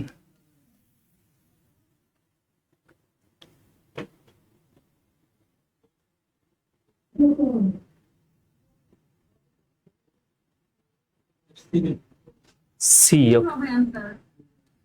আর অন্যদের? আচ্ছা, সবাই সি না? প্রশ্নটা পড়ি কি বলছে। If rain are dropping it must be rainy season. আপনি দেখলেন যে বাইরে জানালা খুলে বৃষ্টি পড়তেছে, তাই আপনি বলে দিলেন এটা অবশ্যই রেনি সিজন, বর্ষাকাল। This statement can be true. উপরে স্টেটমেন্টটা সত্য হবে ইফ যদি which of the following statement were true. নিচের কোন অপশনটা সত্য হলে উপরে স্টেটমেন্টটাও সত্য হবে। আমরা বলছিলাম না, মাস্ট বি টু থাকলে অবশ্যই অনলি দিয়ে চিন্তা করতে হবে। তাহলে আপনার কি জানে বললেন সি। সিতে কি বলছে? Rains drop only during rainy season. Yes, বৃষ্টি কেবল বর্ষাকালেই পড়ে, তাই আপনি বৃষ্টি পড়তেছে বলে দিলেন বর্ষাকাল। এখন আপনি বাইরে থেকে তথ্য নিয়ে আসতে পারেন, কেন শীতকালে কি বৃষ্টি পড়ে না? পড়ে তো না, এগুলোতে যাওয়া যাবে না। আমার ফ্যাক্ট যেটা, অথর যে কথাটা বলছে, যে স্টেটমেন্টটা সে দিচ্ছে, আর্গুমেন্টটা যেটা দিচ্ছে, এর বাইরে আমি যেতেই পারবো না। তার মানে এর বাইরে চলে যাওয়া মানে ওইগুলো আনসার হবে না। বৃষ্টি পড়তেছে তাই বর্ষাকাল, তার মানে বৃষ্টি কেবল বর্ষাকালই পড়ে, অন্য কিছু হইলেও বলা যাবে না। যেমন rain drop very frequently in rainy season. Rainy সিজনে ভেরি ফ্রিকোয়েন্টলি বৃষ্টি হয়, তাই বলে এটা হইলো, এটা কিন্তু বলা যাবে না। Rainy season is good for farmer, এটা কি একদম স্টেটমেন্টের বাহিরের কথা না? মানে আর্গুমেন্টের বাহিরের কথা না? এটা তো প্রশ্নই আসে না, একদম আর্গুমেন্টের বাইরে। Rains do not drop only in the rainy season.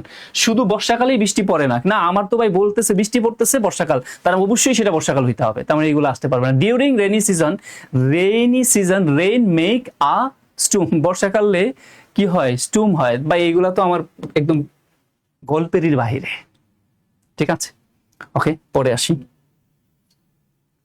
এবার দেখেন কি বলছে, which of the following contradict the view that only MBA degree holders becomes rich. তারা বলতেছে যে নিচের কোন অপশনটা কন্ট্রাডিক্ট করে, মত বিরোধিতা তৈরি করে, কার সাথে, কোন ভিউ এর সাথে? ভিউটা হলো that only MBA degree holders become rich. আমার ভিউটা হলো কি, যে শুধু এমবিএ ডিগ্রি ধারণকারী যারা, তারাই নাকি বড়লোক হয়। এখন এই জিনিসটার সাথে নিচের কোন অপশনটা কন্ট্রাডিক্ট করে, বিরোধিতা করে? বলেন তো কি হতে পারে? সি হতে পারে। সি হতে পারে। পরে সি হবে। শুনেন, উত্তরটাও কিন্তু এভাবেই বলতে হবে। আপনি যেমনটা বললেন না যে সি হতে পারে, এভাবে বলা যাবে না। আপনি যদি ভুলও বলেন তাই বলতে হবে সিই হবে, মাস্ট বি সি। আপনি যেটা বলেন সি হতে পারে মানে কি, নাও হতে পারে, ঠিক আছে, ওই বলা যাবে না। আচ্ছা ই, ডি। আচ্ছা এবারও কিন্তু হতে পারে বলছেন, এবার বলা যাবে না। মানে আপনি ভুল হলে ভুলই বলবেন, কিন্তু মাঝামাঝি পর্যায়ে থাকবেন না যে হতে পারে মানে মাঝামাঝি পর্যায়ে। আর কারো কিছু মনে হয়? আজকে এবং আগামী ক্লাসগুলো কিন্তু আপনার জন্য এত কষ্টের না যেগুলো আপনার পাজলের জন্য ছিল। আচ্ছা এবার আসি আজকে এবং, হ্যাঁ শিওর করেন, সিকোয়েন্স পাজলের কি আরেকটা ক্লাস নেওয়া যায়? নিবনে সমস্যা নেই, ঠিক আছে। ওই জিনিসটা আমার ক্রিটিক্যাল মনে হচ্ছে, বেশ ক্রিটিক্যাল। অবশ্যই ক্রিটিক্যাল। সিকোয়েন্স পাজল মনে হয় ক্লাস করছেন আগে যে কয়টা করাইছিলাম? 2 নম্বর ক্লাসটা করছিলাম, 2 নম্বর ক্লাস তো আপনি আমাদের আপনি একটা না দুইটা এক্সাম্পল করাইছিলেন। 2 নম্বর ক্লাসে ওইখানে দেখলাম যে 4টা না 5টা করাইছেন, বাট ওগুলো খুবই ক্রিটিক্যাল। আর তারপরে হচ্ছে কোর্সেস হবে, ওই যে শিট দিয়েছেন, ম্যাক্সিমাম জিনিস কেমন এলোমেলো হয়ে যাচ্ছে। হ্যাঁ হবে, স্বাভাবিক, কারণ আপনি এই তো প্রথম হিট করছেন। আর আমরা ম্যাক্সিমাম যে জিনিসগুলো করাইছি এগুলো হচ্ছে খুবই খুবই ডিপ থেকে করাইছি। মানে আপনি একটাও যদি ভালো করে বুঝেন তাহলে অনেকগুলো বুঝতে পারবেন। আমার এখানে সহজ সহজ জিনিস করা এত কোনো লাভ নাই। সহজ আমরা ওই যে বেসিক আলোচনা দিয়ে শেষ করে ফেলছি, ঠিক আছে। ক্লাসগুলো ওই যে আয়না রিলেটেড যে পাজলগুলো, তারপর যে ঘড়ির কাঁটার দিকে বিপরীতে, এই রিলেটেড কোশ্চেনগুলো একটু বেশি কঠিন। আচ্ছা ওইগুলা কঠিন হবে না। আয়নার পাজল যেগুলো, এগুলোতে এখন আমি যাই নাই। আয়না মানে হলো আপনার মিরর রিফ্লেকশন এবং ওয়াটার রিফ্লেকশন, সেটাকে আমরা ফালাইছি হচ্ছে অ্যানালিটিক্যালের মধ্যে, মেন্টাল এবিলিটির মধ্যে, ওইটা এখনো যাই নাই। আর আপনাদের ওই যে সিটিং অ্যারেঞ্জমেন্ট নিয়ে অনেকে হয়তো বিরক্ত বোধ করতেছেন যে ঘড়ি কাটার দিকে, ঘড়ি কাটার বিপরীত দিকে, এই বিষয়টা নিয়ে ঝামেলা আছেন। আমি এইগুলা মিলায়া সমন্বয় করে আমি আপনাদের প্রয়োজনে আরো একটা ক্লাস নেব। দেখেন আমি 10টা ক্লাস বলছি, কিন্তু 10টা ক্লাস না, এটা 15টার উপরেও চলে যাবে। এরপরেও যদি আমি সময় পাই আপনাদের ডিমান্ড আমি ফুলফিল করব, কারণ এটা আমার কোর্স, প্রতিষ্ঠানের না। লস হলে আমার হবে, সমস্যা নেই, আমি আরো ক্লাস বাড়ায় নেব, সমস্যা নেই। গ্রুপ পাজল হলো ভয়াবহ সমস্যা। গ্রুপ পাজলের জন্য কিছু বেসিক আমার জানতে হবে, বিশেষ করে ইফ দেন ইস্যুটা না বুঝলে আপনি গ্রুপ পাজল সহজে বুঝবেন না।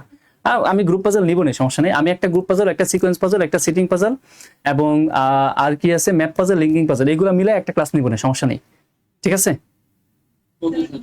গত ক্লাসে যে sitting arrangement, linear bodies, bounded bodies করাইছেন, এটা শীট জোগাড়।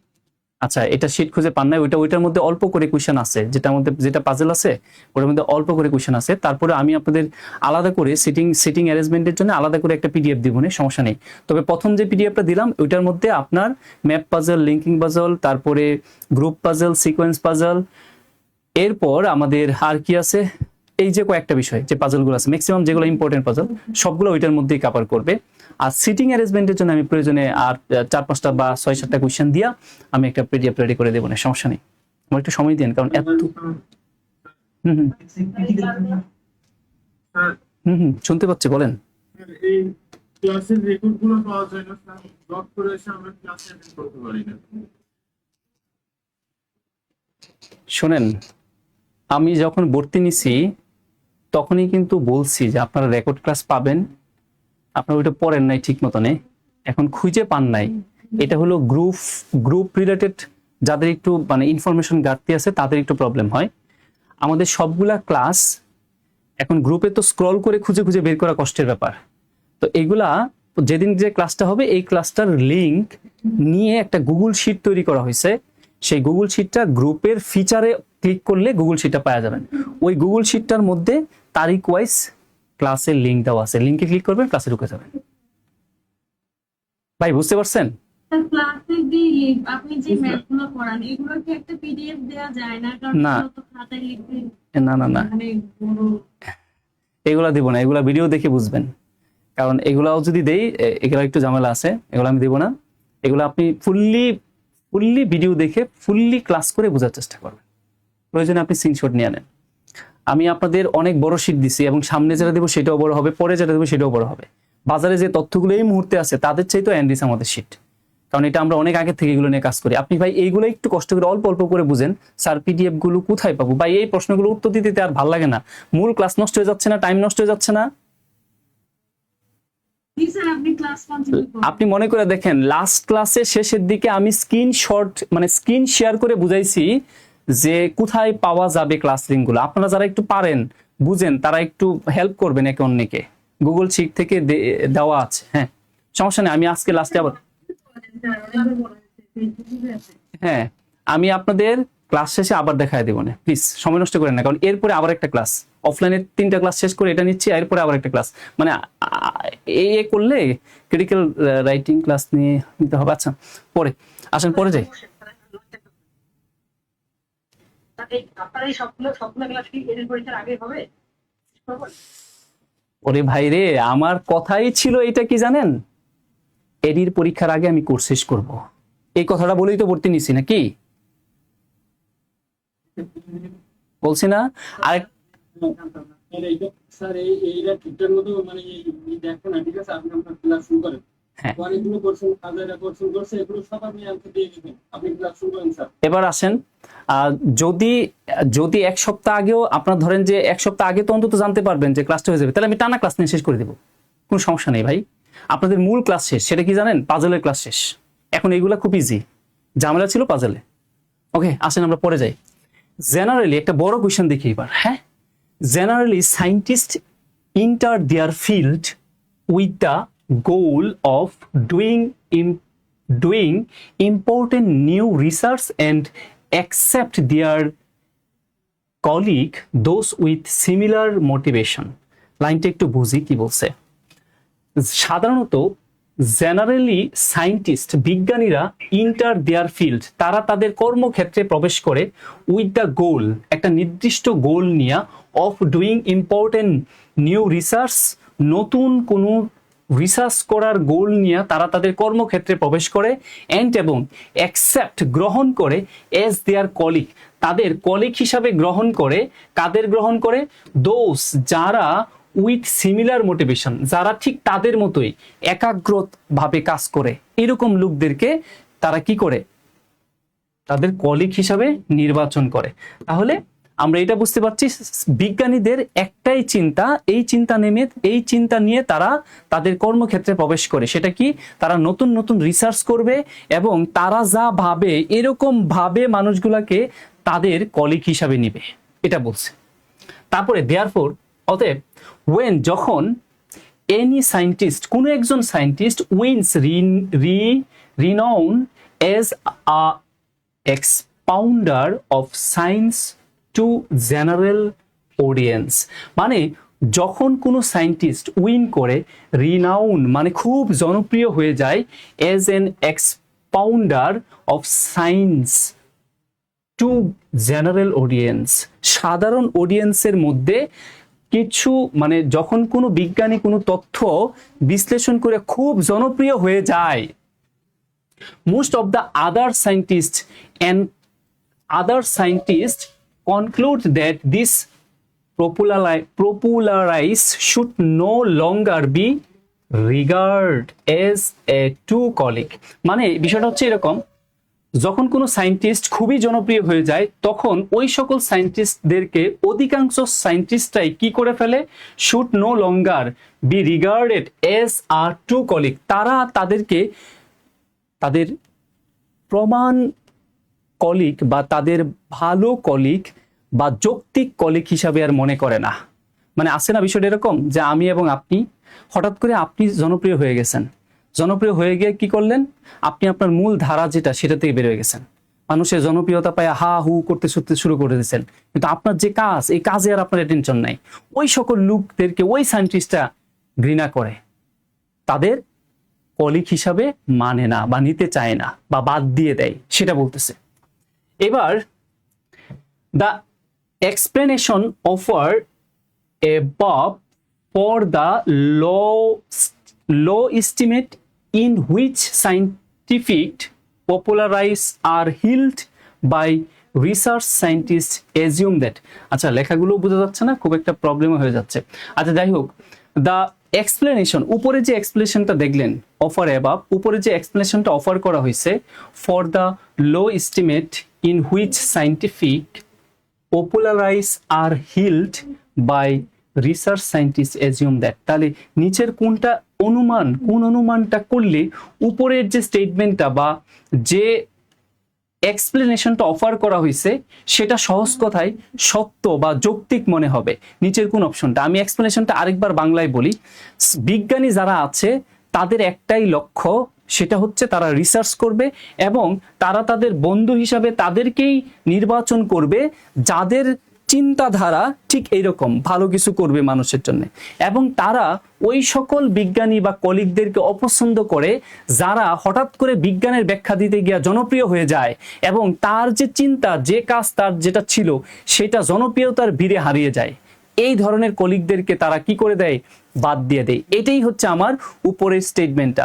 তাহলে এই কথাটাকে নিচের কোন অপশন দিয়া আপনি এই বিষয়টাকে প্রমাণ করতে পারবেন বা যৌক্তিকভাবে সিদ্ধান্ত নিতে পারবেন, বা নিচের কোন অনুমান দ্বারা, এই যে অ্যাজাম্পশন, অনুমান দ্বারা, অ্যাজিউম অনুমান দ্বারা উপরের স্টেটমেন্টটাকে যৌক্তিক প্রমাণিত করতে পারবেন, বলেন তো কোন অপশনটা হইতে পারে?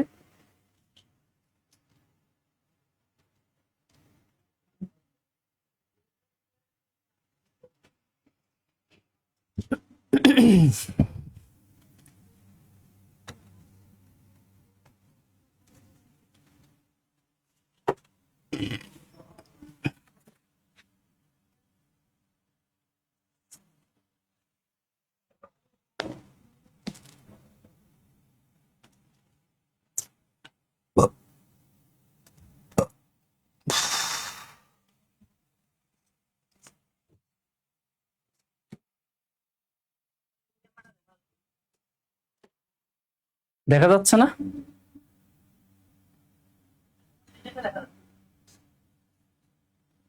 আচ্ছা, সবার শেষেরটা, no important new research can be accessible to or accuracy. আচ্ছা শেষেরটা লাগবে না, বাদ দেন।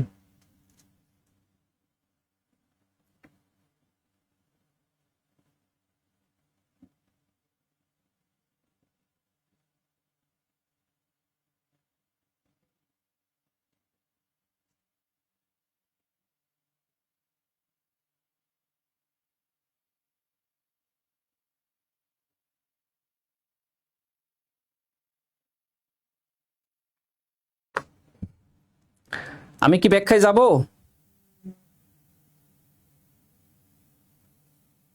ডি হবে answer.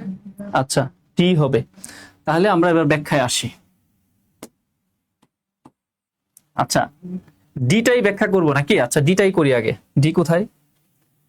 Research scientist believe that, research বিজ্ঞানীরা, গবেষণা করে এমন বিজ্ঞানীরা বিলিভ করে যে, দ্যাট যে, those who are well known as popularizers of science are not motivated to do important new research. Yeah, যখন আপনি খুব জনপ্রিয় হয়ে যান তখন আপনি আপনার পথ থেকে হারিয়ে যান, আপনার যে উদ্দেশ্য সেটা আপনি ভুলে যান। মানে যখন কোনো বিজ্ঞানী খুব জনপ্রিয়তা পেয়ে যায় তখন সে কি করে ফেলে, সে আর নট মোটিভেটেড, তখন আর সে ওই জায়গায়, যে জায়গায় তার থাকার কথা, যে কাজ করার কথা সেটা করে না। ডু ইম্পর্টেন্ট নিউ রিসার্চ, নতুন নতুন রিসার্চগুলো, গুরুত্বপূর্ণ যে রিসার্চগুলো সেইগুলোতে তার কোনো মনোনিবেশ থাকে না। ইয়েস, এটাই পারফেক্ট রাইট আনসার। অন্যরা বুঝতে পেরেছেন? আনসারটা একটু ক্লিয়ার করে দিবেন। আগের প্রশ্নের আনসার, ও আগের প্রশ্নের আনসার দেই নাই, এটা সরি ভাই, এটা না দিয়ে আমি কই চলে গেলাম। আচ্ছা, এটার আনসার কি বলেছিলেন? সি। সি কেন? দেখেন, তারা বলছিল যে যারা এমবিএ ডিগ্রি নেয় কেবল তারাই বড় লোক হয়, এটা বলে দিছে। এটার সাথে বিরোধিতা করে কোনটা? অপশন সি কি বলছে? Bill Gates does not have MBA degree. Bill Gates এর কোনো এমবিএ ডিগ্রি ছিল না, তথাপি he is the wealthiest person on the earth. তারপরেও সে দুনিয়ার সবচেয়ে বড় লোক ছিল। হ্যাঁ, এইটাই তো আমার ওই কথার সাথে, ওই যে স্টেটমেন্ট তার সাথে সরাসরি বিরোধিতা করে। ভাই আমার প্রশ্নটা কি ছিল? এমবিএ ডিগ্রি যারা নিছে কেবল ওরাই বড় লোক হবে, এটা আমার কথা ছিল। তার মানে এটার সাথে বিরোধিতা করে কোনটা? যে সকল লোক জীবনে এমবিএ ডিগ্রি আশেপাশে যায় না তাও তারা দুনিয়ার বড় লোক হয়েছে, ওইটাই তো সরাসরি বিরোধিতা করে। আর অন্যগুলা একটু কন্ট্রাডিক্ট করে। B B B option D sir. আচ্ছা, অপশন ডিতে আসি। দেখেন কি বলছে, একটু বোঝার চেষ্টা করেন আমার সাথে সরাসরি কন্ট্রাডিক্ট করতেছে কোনটা, একদম সবচেয়ে বেশি কাছাকাছি আনসার হিসাবে আমি কোনটাকে নিব। ডিতে কি বলছে? Shamim was an MBA degree holder, তথাপি শামীমের এমবিএ ডিগ্রি ছিল, তথাপি হি ওয়াজ পোর হিজ হোল লাইফ। তারপরেও সে তার জীবন ভরায় সে দরিদ্র ছিল। আমারে বলেন তো, আমার স্টেটমেন্টে কি দরিদ্র রিলেটেড কোন কথা আছে? বলেন তো, স্টেটমেন্টে কি দরিদ্র রিলেটেড কোন কথা আছে? স্টেটমেন্টে কি আছে? বড় লোক।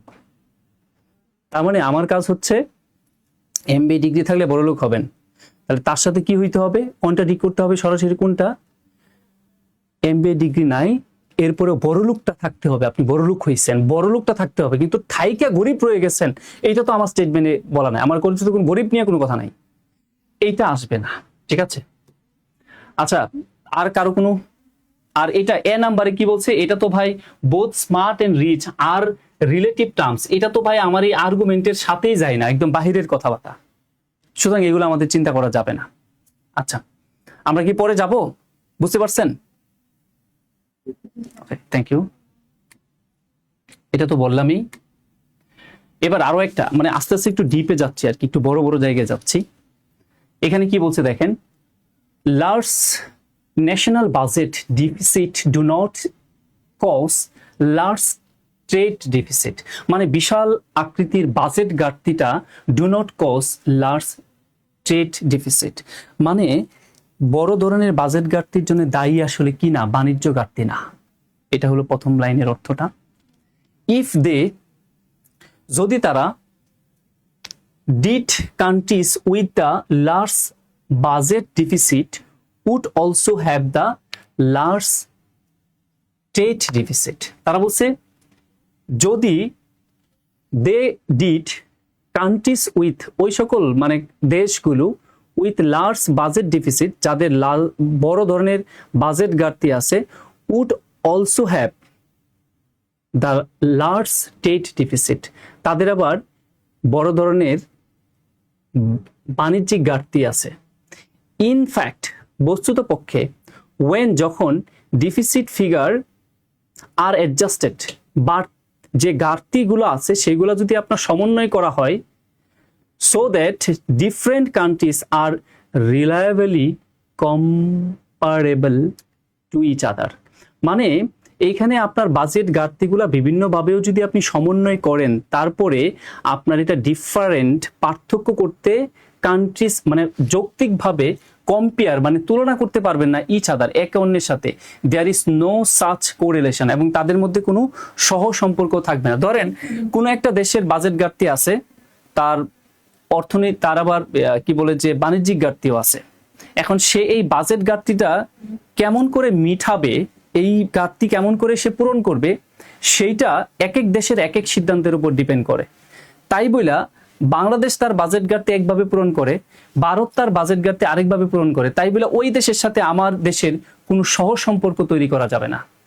এখন বলতেছে তাহলে if the statement above are all true, উপরের স্টেটমেন্টগুলো সবগুলো যদি সত্য হয়, তাহলে which of the following can properly be inferred on the basis of them. তাহলে নিচের কোন অপশনটি ইনফারেট, মানে এটা অনেকটা অনুমানই বোঝায়, নিচের কোন অনুমানটা উপরের স্টেটমেন্টটাকে যৌক্তিকভাবে সহজ কথা প্রমাণিত করে বা ট্রু করে বা সত্য করে, কোনটা হইতে পারে দেখেন তো, অপশনগুলো পড়েন।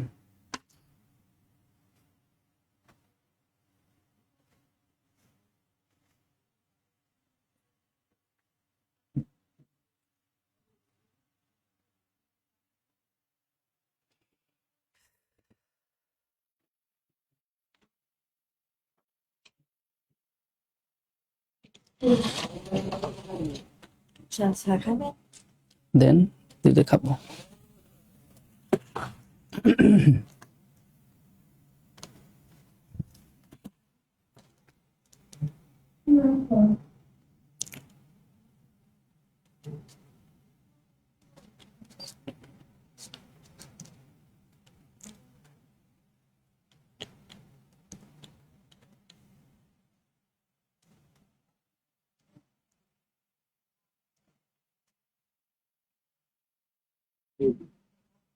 কি হতে পারে?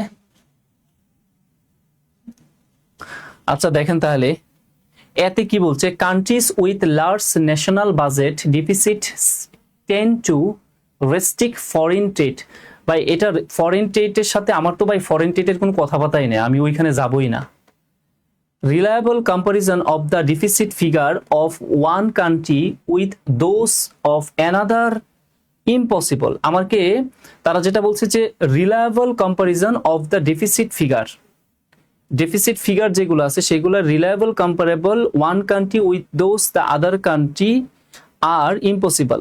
না, আমরা এইটার সাথে আমাদের এই কথাটা না, আমাদের কথা সি নাম্বারে কি বলছে দেখেন, reducing a country's national budget, জাতীয় বাজেটের reducing deficit will not necessarily result in a lowering of any trade deficit that country may have। মানে আমাদের আসলে বাজেটের সাথে সম্পর্কটা ছিল কি, ওই কান্ট্রির ট্রেড ডেফিসিটের সাথে সম্পর্ক ছিল। তাহলে অপশন সি তেও আমরা যেটা দেখতে পাচ্ছি যে reducing a country's national budget, একটা দেশের জাতীয় বাজেটের রিডিউসিং কমে যাওয়াটা, সেই deficit will not necessary result in the lowering কমে যাওয়া on any trade deficit that country may have. মানে আমার প্রথমে বলে দেওয়া হয়েছিল যে আমার বাজেট ঘাটতি যদি হয় তাহলে সেটার জন্য বাণিজ্য ঘাটতি যে দায়ী তা না, আমার এইখানেও তাই বলতেছে যে আমার বাজেট ঘাটতি যেটা সেইটা lowering in a lowering of any trade deficit that country may have. তার মানে আমার এইখানেও বলতেছে দেশের বাজেট ঘাটতি যেটা সেটাও কিন্তু আমার ডিফিসিট, ট্রেড ডিফিসিট যেটা তার সাথে সম্পর্কিত না। আমার উপরেও তাই বলছে, এটাতেও আমরা তাই পাচ্ছি। তার মানে আমরা অপশন সিটাকে আনসার হিসেবে এখানে নিতে পারি। মানে না না না, নট নেসেসারিলি মানে কি, আমার তো প্রথমে বলাই আছে যে আমার বাণিজ্যিক ঘাটতির সাথে বাজেট ঘাটতির কোনো সম্পর্ক নাই সরাসরি। তাহলে এখানে কোথায় জানি নট নেসেসারিলি কথা বলে, যে নট নেসেসারি বাণিজ্যিক ঘাটতি উইল নট নেসেসারিলি রিজাল্ট, মানে result in lowering of any trade deficit, মানে কোনো বাণিজ্যিক ঘাটতি বা বাণিজ্য কমে যাওয়ার কারণে এই যে আমার বাজেট ঘাটতি হবে তা নট নেসেসারি। আমাদের প্রশ্ন তো তাই বলছিল, এটা আসলে নেসেসারি না যে আমার বাজেট ঘাটতি হবে বাণিজ্যিক ঘাটতির জন্য, না। ওকে, এই টাইপের কোয়েশ্চেনগুলো দেখে এখন আপনাদের পাগল পাগল লাগবে। আচ্ছা এটা দেখেন, এটা ইম্পর্টেন্ট একটা কোয়েশ্চেনও বটে। High level of fertiliser and pesticides needed when a farmers try to produce high yield of the same crop year after year। মানে আপনি যদি বছরের পর বছর একই ধরনের শস্য উৎপাদন করে ফার্মাররা, তাহলে তাদের অবশ্যই কি লাগবে, তাদের অবশ্যই ফার্টিলাইজার লাগবে, হাই লেভেলের সার, কীটনাশক, এইগুলা প্রয়োজন। স্বাভাবিক, একই জমিতে যখন আপনি বারবার একই ফসল ফলাবেন তখন তো আপনার হাই লেভেলের ফার্টিলাইজার দিতে হবে, বিভিন্ন প্রকারের কীটনাশক দিতেই হবে। এখন পরে যেটা বলতেছে, এইটা পপুলেটেড কি বলে, পলিউটেড ওয়াটার সাপ্লাইস, এটা আবার পানিকে দূষণ করে। Fine. Expert therefore urge farmer to diversify their crops। তাই এক্সপার্ট যারা আছে তারা ফার্মারদেরকে এই অনুরোধ করতেছে যে তোমরা তোমাদের বিভিন্ন ধরনের যে ফসল আছে সেইগুলা উৎপাদন করো, এন্ড এবং টু রোটেট দেয়ার প্লান্টিং ইয়ারলি, এবং প্রতি বছর বছর সেগুলা তোমরা রুটেটলি একটা এই বছর এটা করলে ওই বছর ওইটা করো, পরের বছর অপরটা করো, এইভাবে করো। এই অনুরোধ ওই এক্সপার্টস যারা তারা ফার্মারদের করতেছে। আবার এই দিক দিয়া to receive governmental price support benefit for a crop, আবার এই দিক দিয়া ফার্মাররা সরকারের বিভিন্ন প্রকারের অর্থ সহিত সহযোগিতা পাচ্ছে। Farmer must have produce that same crop for the past several years, মানে গত কয়েক বছর যাবত কৃষকরা একই জাতীয় ফসল বারবার উৎপাদন করার কারণে সরকার থেকেও সে টাকা পাচ্ছে। তার মানে সরকার এক প্রকারের এখানে উৎসাহ দিতেছে, বিষয়টা এরকম। আর সরকার তো এমনই চায় যাতে কোনোভাবে ফসল ঘাটতি না হোক, ধরেন যে তার জন্য আমরা এটা বাইরে না যাই, জাস্ট এটা বলতেছে যে সরকারও তাদেরকে কি করতেছে, এই কাজ করতে উৎসাহিত করতেছে অনেকটা, যেহেতু তাদেরকে আপনার বিভিন্ন প্রকারের অর্থনৈতিক সুবিধা দিচ্ছে। Okay fine. The statement above if true, উপরের স্টেটমেন্টটা যদি সত্য হয়, best support which of the following conclusion, তাহলে নিচের কোন সারাংশটা সবচেয়ে বেশি সাপোর্ট করে উপরের স্টেটমেন্টটাকে বলেন এবার। সি হতে পারে, সি সি এখনো সি হতে পারে বলবেন না, সি মানে সি, আপনি বলিলে ভুল, সমস্যা নাই, ঠিক আছে। সি পাইলাম একজনের।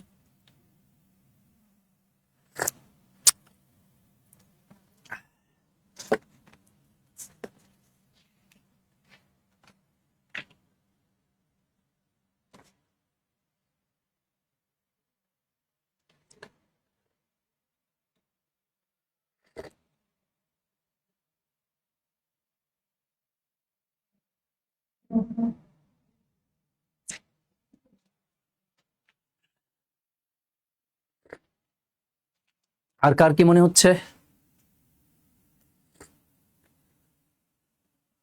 বি। বি। আমরা দুইটা পায়ে গেছি, বি আর সি, তাহলে আলোচনায় যেতে পারি বি এবং সি। আচ্ছা, আমাদের স্টেটমেন্টটা তো আমরা বুঝছি। স্টেটমেন্ট হলো বারবার বছরের পর বছর একই ফসল ফলানোর কারণে উচ্চ সার এবং আমার কীটনাশক দেওয়া লাগতেছে, এই জন্যে আমাদের পানি নষ্ট হয়ে যাচ্ছে। আর বিজ্ঞানীরা বা রিসার্চার যারা আছে তারা বলতেছে ভাই তোমরা রুটেটলি ফসল ফলাও, বিভিন্ন প্রকারের ফসল ফলাও, তাহলে আমাদের পানির যে দূষণ সেটা কম হবে। আর এই দিক দিয়ে সরকার বলতেছে ভাই তোমরা যারা বছরের পর একই ফসল ফলাইতেছো তোমরা টাকা নাও আমার কাছ থেকে। তার মানে কি এক প্রকারের সরকার এই বিষয়টাকে সাপোর্ট করতেছে। কিসের জন্যে? ফার্মার যাতে একই জিনিস বারবার করে। আলটিমেটলি সরকার কি করতেছে? পানি নষ্ট করার জন্য সাপোর্ট করতেছে না। মানে গরু ঘাস খায়, আমরা গরুর মাংস খাই, মানে কি আমরাও ঘাস খাই, বিষয়টা তাই কিনা? এখানেও কিন্তু তাই। এইরকম চিন্তা করে দেখেন। এখন অ্যাসাম্পশন জাতীয় যে প্রশ্নগুলো আছে সেইগুলোতে আপনি, আচ্ছা আমরা অপশন এতে দেখি কি বলছে, দ্য রুলস অফ গভর্নমেন্ট। আচ্ছা আপনারা বি এবং সি বলছিলেন, বিতে কি বলছে দেখেন, the only solution to the problem of water pollution from fertilizer and pesticides is to take farmland out of production। বলতেছে ভাই পানির পলিউশন যদি আপনি বন্ধ করতে চান তাহলে একটাই সমাধান হইতে পারে, সেটা হলো আপনার ফার্টিলাইজ এন্ড পেস্টিসাইডস, এইগুলো আপনি বন্ধ করতে পারবেন কখন? যখন take farmland out of production, যখন ওই কৃষকরা তারা তাদের উৎপাদন থেকে বের হয়ে যাবে, মানে কোনো ফসল ফলাবে না, জমিকে একদম বিরান ভূমি করে রাখবে, তাহলে জমিতে ফসলও ফলবে না, কীটনাশকও দেওয়া লাগবে না, সারও দেওয়া লাগবে না, আমার পানিও দূষণ হবে না। এই আমার কি প্রশ্নটা তাই ছিল? আমার কি এইটা দিয়ে উপরেরটাকে সাপোর্ট করে? উপরেরটাকে কি এইটা দিয়ে আমি কোনো কনক্লুশন টানতে পারি না? কেন কনক্লুশন টানতে পারি না? আমার কাজ কি ভাই? সরকার এক প্রকারের এখানে টাকা দিয়া পানি দূষণকে সহযোগিতা করতেছে। মানুষ যারা বারবার একই ফসল ফলাচ্ছে তারা পানি দূষণ করছে, আর সরকার তাদেরকে বিভিন্ন প্রকার সুবিধা দিচ্ছে। তাহলে এক নম্বরে দেখেন কি বলছে, এটা আনসার হবে না। The rules of governmental support of from price work against effort to reduce water pollution. তার মানে সরকারের যে নিয়মটা, দ্য রুলস অফ গভর্নমেন্টাল, সরকারের যে নিয়ম সেটা সাপোর্ট অফ ফার্মদেরকে সাপোর্ট করতেছে প্রাইস ওয়ার্ক এগেনস্ট, বিরুদ্ধে গিয়া এফোর্ট টু রিডিউস ওয়াটার পলিউশনটাকে রিডিউস করার বিরুদ্ধে গিয়া সরকার ওই সকল কৃষকদেরকে টাকা দিয়ে আরো সাপোর্ট করতেছে। তার মানে কি, এটাই তো আমার আর্গুমেন্টে তো এইটাই বলা হচ্ছিল যে সরকার ওই সকল ফার্মারদেরকে বারবার টাকা দিয়ে উৎসাহ করতেছে, আর যে কাজে উৎসাহ করতেছে সেই কাজের ফলাফল হিসেবে আমরা পানি দূষণ করতেছি। তার মানে সরকার দিন শেষে পানি দূষণই সহযোগিতা করতেছে। আর আমার এখানে কি বলছে, against effort to reduce pollution, পানির দূষণকে কমানোর যে প্রক্রিয়া বা প্রচেষ্টা সেইটার বিরুদ্ধে যাচ্ছে, বিরুদ্ধে যাচ্ছে। কার ওয়ার্ক? সরকারের ওয়ার্ক। তার মানে এটাই তো আমাকে একদম যৌক্তিকভাবে বলতেছে যে এই অ্যাসাম্পশনটার জন্য বা এই কনক্লুশনটার জন্য উপরে স্টেটমেন্টটা সত্য। বোঝা গেল ভাই? এই নাম্বারটা কি আর্গুমেন্টের বাইরে গিয়ে এক্সট্রা একটা সলিউশন? হ্যাঁ, একটা সলিউশন দিছে। হ্যাঁ, সেই জন্যই ভাই আপনার ফসলও ফলাইতে হবে, পানিও নষ্ট কমাইতে হবে। আমার এই আর্গুমেন্টে কি বলছে যে ফসল ফলানো বন্ধ করে দিতে হবে? তাহলে ওরা তো বলে দিছে একটা সলিউশন, ভাই তোমরা এই কাজটা করো না, একই ফসল বারবার ফলায়ও না, রোটেটলি ফসল ফলাও, তাহলে ফসলও বাঁচুক, পানিও বাঁচুক, আমরা দুজনেই উপকৃত হই। কিন্তু সি তো বলতেছে না, একদম না খায় মেরে ফেলবে আমাদেরকে। হবে? বুঝতে পারছেন? ওকে, আসেন আমরা তাহলে পরে দেখি। আচ্ছা, এই কোয়েশ্চেনটা দেখেন কি বলছে, বেশ বড় একটা কোয়েশ্চেন এটাও। আপনার মনে হয় এই বড় বড় কোয়েশ্চেনগুলো দেখে কিন্তু খুব বিরক্ত হচ্ছেন, কিন্তু এইগুলা জানা জরুরি। এইগুলা থাকলে, এইগুলা হইলে আপনার রিটেনও ভালো লিখতে পারবেন।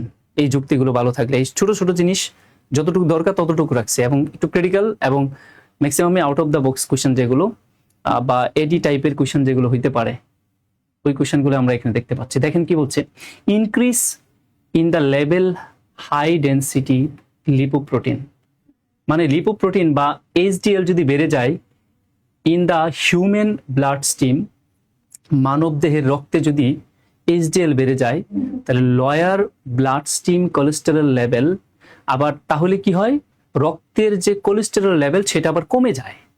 By increasing the body's capacity, এবং বডির ক্যাপাসিটি বাড়ায় to rid itself of excess cholesterol, যাতে করে অতিরিক্ত কোলেস্টেরল উৎপাদন না হতে পারে, সে ওর বিরুদ্ধে আবার কাজ করে। কে কাজ করে?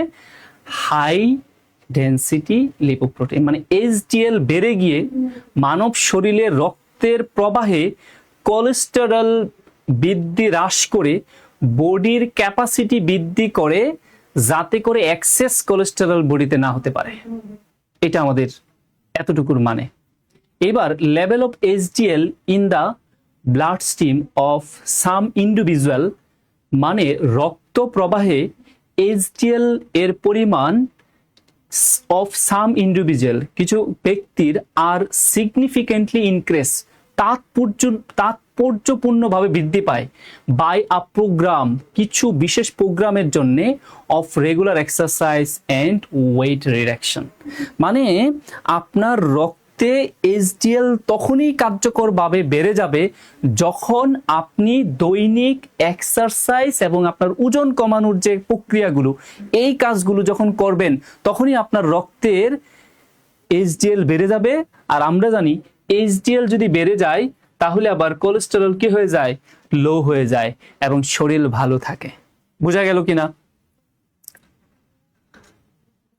এবার আমাদের কাছে বলতেছে যে which of the following can be correctly inferred, তাহলে নিচের কোন অপশনটা সঠিকভাবে অনুমান বা নিচের কোন অনুমানটা সঠিক ফ্রম দ্য স্টেটমেন্ট অ্যাবাভ, উপরের স্টেটমেন্টের জন্যে, উপরের স্টেটমেন্টের জন্য আমার নিচের কোন অনুমানটা বা ধারণাটা, ইনফারেট ধারণাটা সঠিক, নিচের কোন ধারণাটা সঠিক, যার দরুন আমার উপরের স্টেটমেন্টটাও সঠিক।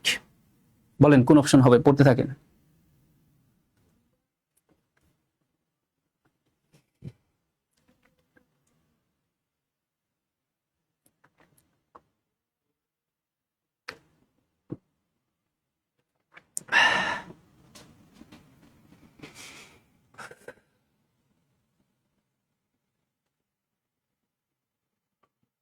Sir C number. C number, fine. অন্যরা? একজন এটা সি পাইলাম। সি হবে স্যার। সি হবে, ফাইন। প্রথম যিনি সি বলেছেন উনি কি ঢাকায় না ঢাকার বাইরে? স্যার ঢাকায়। কোথায়? স্যার মিরপুরে। তাহলে আমাদের ক্লাসের স্টুডেন্ট নাকি? ওকে, আসেন তাহলে সি কেন আনসার দেখি। এক্সারসাইজ এন্ড ওয়েট রিডাকশন আপনার are the most effective method. দৈনিক ব্যায়াম আর ওজন কমানোটা খুবই কার্যকরী মেথড বা প্রক্রিয়া of lowering blood stream cholesterol level in humans. হ্যাঁ, এটাই তো, মানে এই দুইটা জিনিস শরীরের কোলেস্টেরল কমানোর জন্য খুবই কার্যকরী, এই দুইটা প্রক্রিয়া। আর আমাদেরও তো তাই বলছে, আপনি এইচডিএল বাড়াইতে চান তাহলে রেগুলার প্র্যাকটিস এবং রেগুলার এক্সারসাইজ এবং ওয়েট রিডাকশন করেন।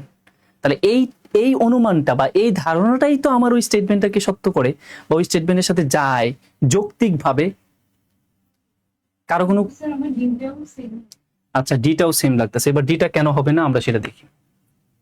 A program of regular exercise and weight reduction lower cholesterol level in bloodstream of some individual by cholesterol level lower করে না তো, আমার তো বলছি কি রেগুলার এক্সারসাইজ আর ওয়েট রিডাকশন এইচডিএল হাই করে। কথা বুঝতে পেরেছেন আপনি? আর্গুমেন্টটা ভালো করে খেয়াল করবো। আমার এইচডিএল হাই করে কাদের দ্বারা? এইচডিএল হাই হয় হচ্ছে রেগুলার এক্সারসাইজ এবং ওয়েট রিডাকশনের দ্বারা। আর এইচডিএল হাই হলে আমার কোলেস্টেরল এমনি লো হয়ে যায়। তার মানে এইখানে যেটা বলতেছে যে এই প্রোগ্রামগুলা আপনার কোলেস্টেরল লেভেলটাকে কমায় দেয় কিছু কিছু মানুষের, কিন্তু না, ওইটা আমার সাথে সরাসরি যাচ্ছে না। আমার কথা হলো যে কাজ করলে এইচডিএল বাড়বে সেইটা আমার ধরতে হবে। এইচডিএল বাড়লে এমনি কোলেস্টেরল বাড়বে, কিন্তু এই কাজ আমি নিব না যেটা দিয়ে সরাসরি কোলেস্টেরল বাড়বে, আমি সেটা দিয়ে যাব না। আমার কথা বুঝতে পারছেন ম্যাডাম? এটাই লোয়ারিং ব্লাড স্ট্রিম কোলেস্টেরল। আচ্ছা, আমার এখানে দেখেন তারা বলছে যদি এইচডিএল বাড়ে তাহলে এখানে সরাসরি আছে lower blood stream cholesterol level increase, মানে এটা কি হ্রাস পাবে। এটা এখানে কিন্তু সরাসরি আমার এইটা বলা আছে, আর এই জায়গাটাতে কিন্তু সরাসরি এটা বলা নাই। আপনি ডি নাম্বারে যেটা বলছেন এটার সাথে কিন্তু আমার এইচডিএল এর সরাসরি সম্পর্ক নাই। আর সি নাম্বার যেটা আছে সেটার সাথে আমার কার সম্পর্ক আছে? ব্লাড স্টিমের। এখানে দেখেন যে method lowering blood stream cholesterol level in human bodies. তাহলে এটার মধ্যে আর এটার মধ্যে আমার পার্থক্যটা কোথায়? এটার মধ্যে বলতেছে exercise reduction are most effective, খুবই কার্যকরী মেথড কার of lowering blood stream cholesterol in human. আর এইখানে আমার কি বলতেছে? A program regular exercise and weight reduction lower cholesterol level. দেখেন এখানে শুধু লয়ার কোলেস্টেরল লেভেলের কথা বলছে, আর এখানে কি বলছে? মোস্ট ইফেক্টিভ, অধিক কার্যকর। আর অধিক কার্যকর তখনই হয় যখন এইচডিএল আমার বৃদ্ধি পায়, মানে কিছুটা মানে কি বলে যে ডাক্তারি ভাষা আর কি। কোলেস্টেরল অনেকভাবে কমানো যায়, কিন্তু সবচেয়ে ইফেক্টিভ ভাবে কোলেস্টেরল কমে তখনই যখন আমার এইচডিএল বৃদ্ধি পায়। বুঝা গেল? এই এই নাম্বারটা একটু হ্যাঁ হ্যাঁ, D number HDL means lowering cholesterol level. It's same, I think. আর কি পরে বুঝাইতে বলতেছেন? এই নাম্বারটা একটু উপরে বুঝবেন। আচ্ছা, ই নাম্বার। ডিগ্রি বার্তাটা বললাম হয়েছে তার অফ সাব ইন্ডিভিজুয়ালস, আমাদের আর্গুমেন্টে তো স্যার ওই ইন্ডিভিজুয়ালস এর কথা বলা হয়েছে। স্থিতে যেটা বলা হয়েছে যে হিউম্যানস এর সাথে বলা হয়েছে সবার ক্ষেত্রে তো স্যার না কাজ করতে পারবে, সেটা এরকম ঠিক না। হ্যাঁ, আপনি এটা ঠিক বলেছেন। আর কি জানি বললেন? ই। আচ্ছা, ই কি বললো? আচ্ছা, আমরা মনে হয় এই জায়গায় কোথাও একটু মিসিং করছি। সি আর ডি এর মধ্যে আমরা একটু ওই জায়গাটা আরেকটু ভালো করে দেখি।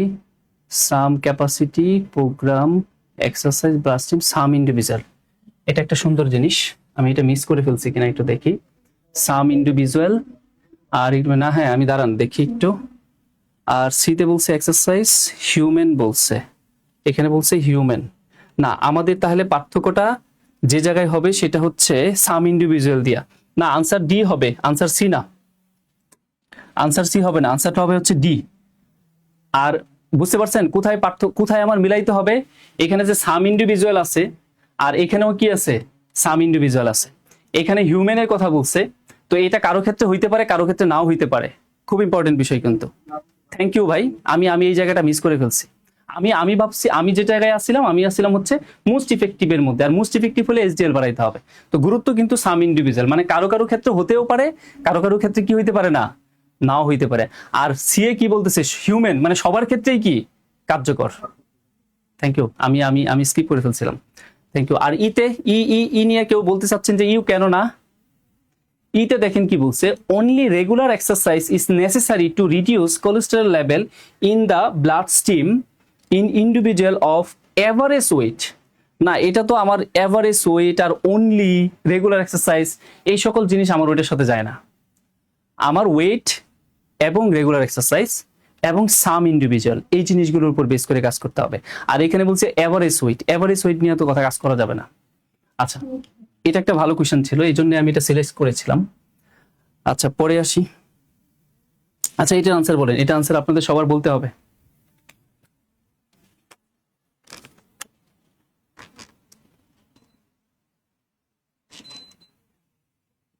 অনেকক্ষণ পরে, অনেক কঠিন কঠিন জিনিস পরে আমরা একটা সহজ জিনিস। ডি হবে answer, only lawyers carry briefcase.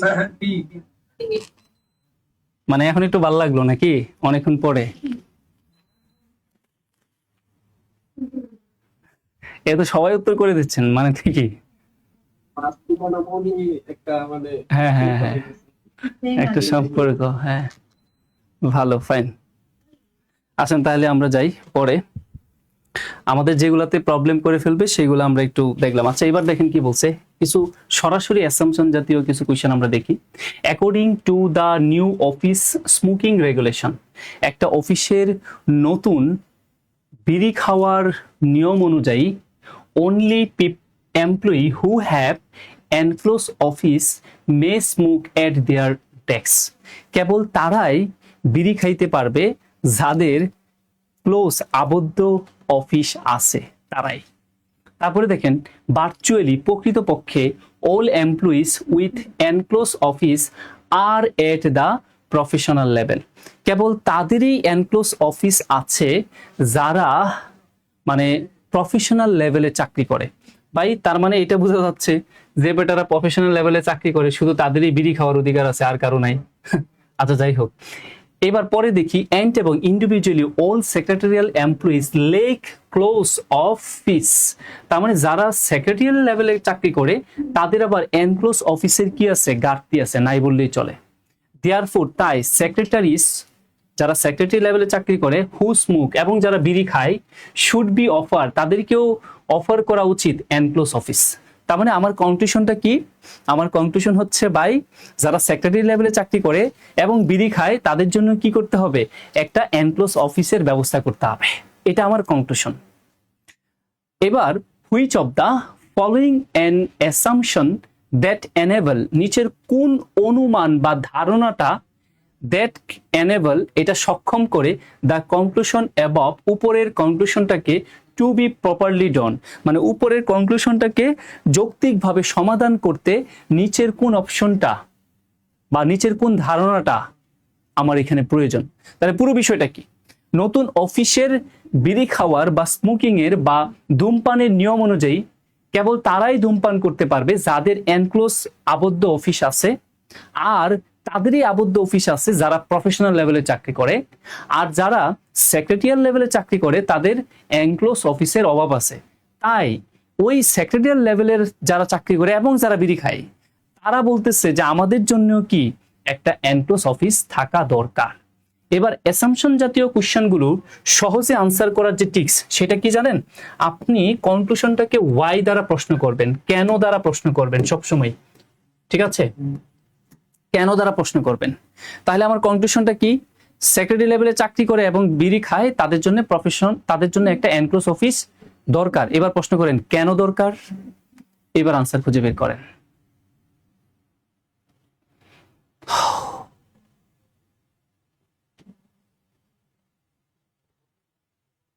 Sir C number.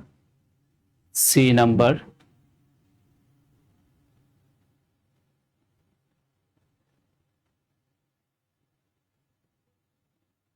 D number. E number,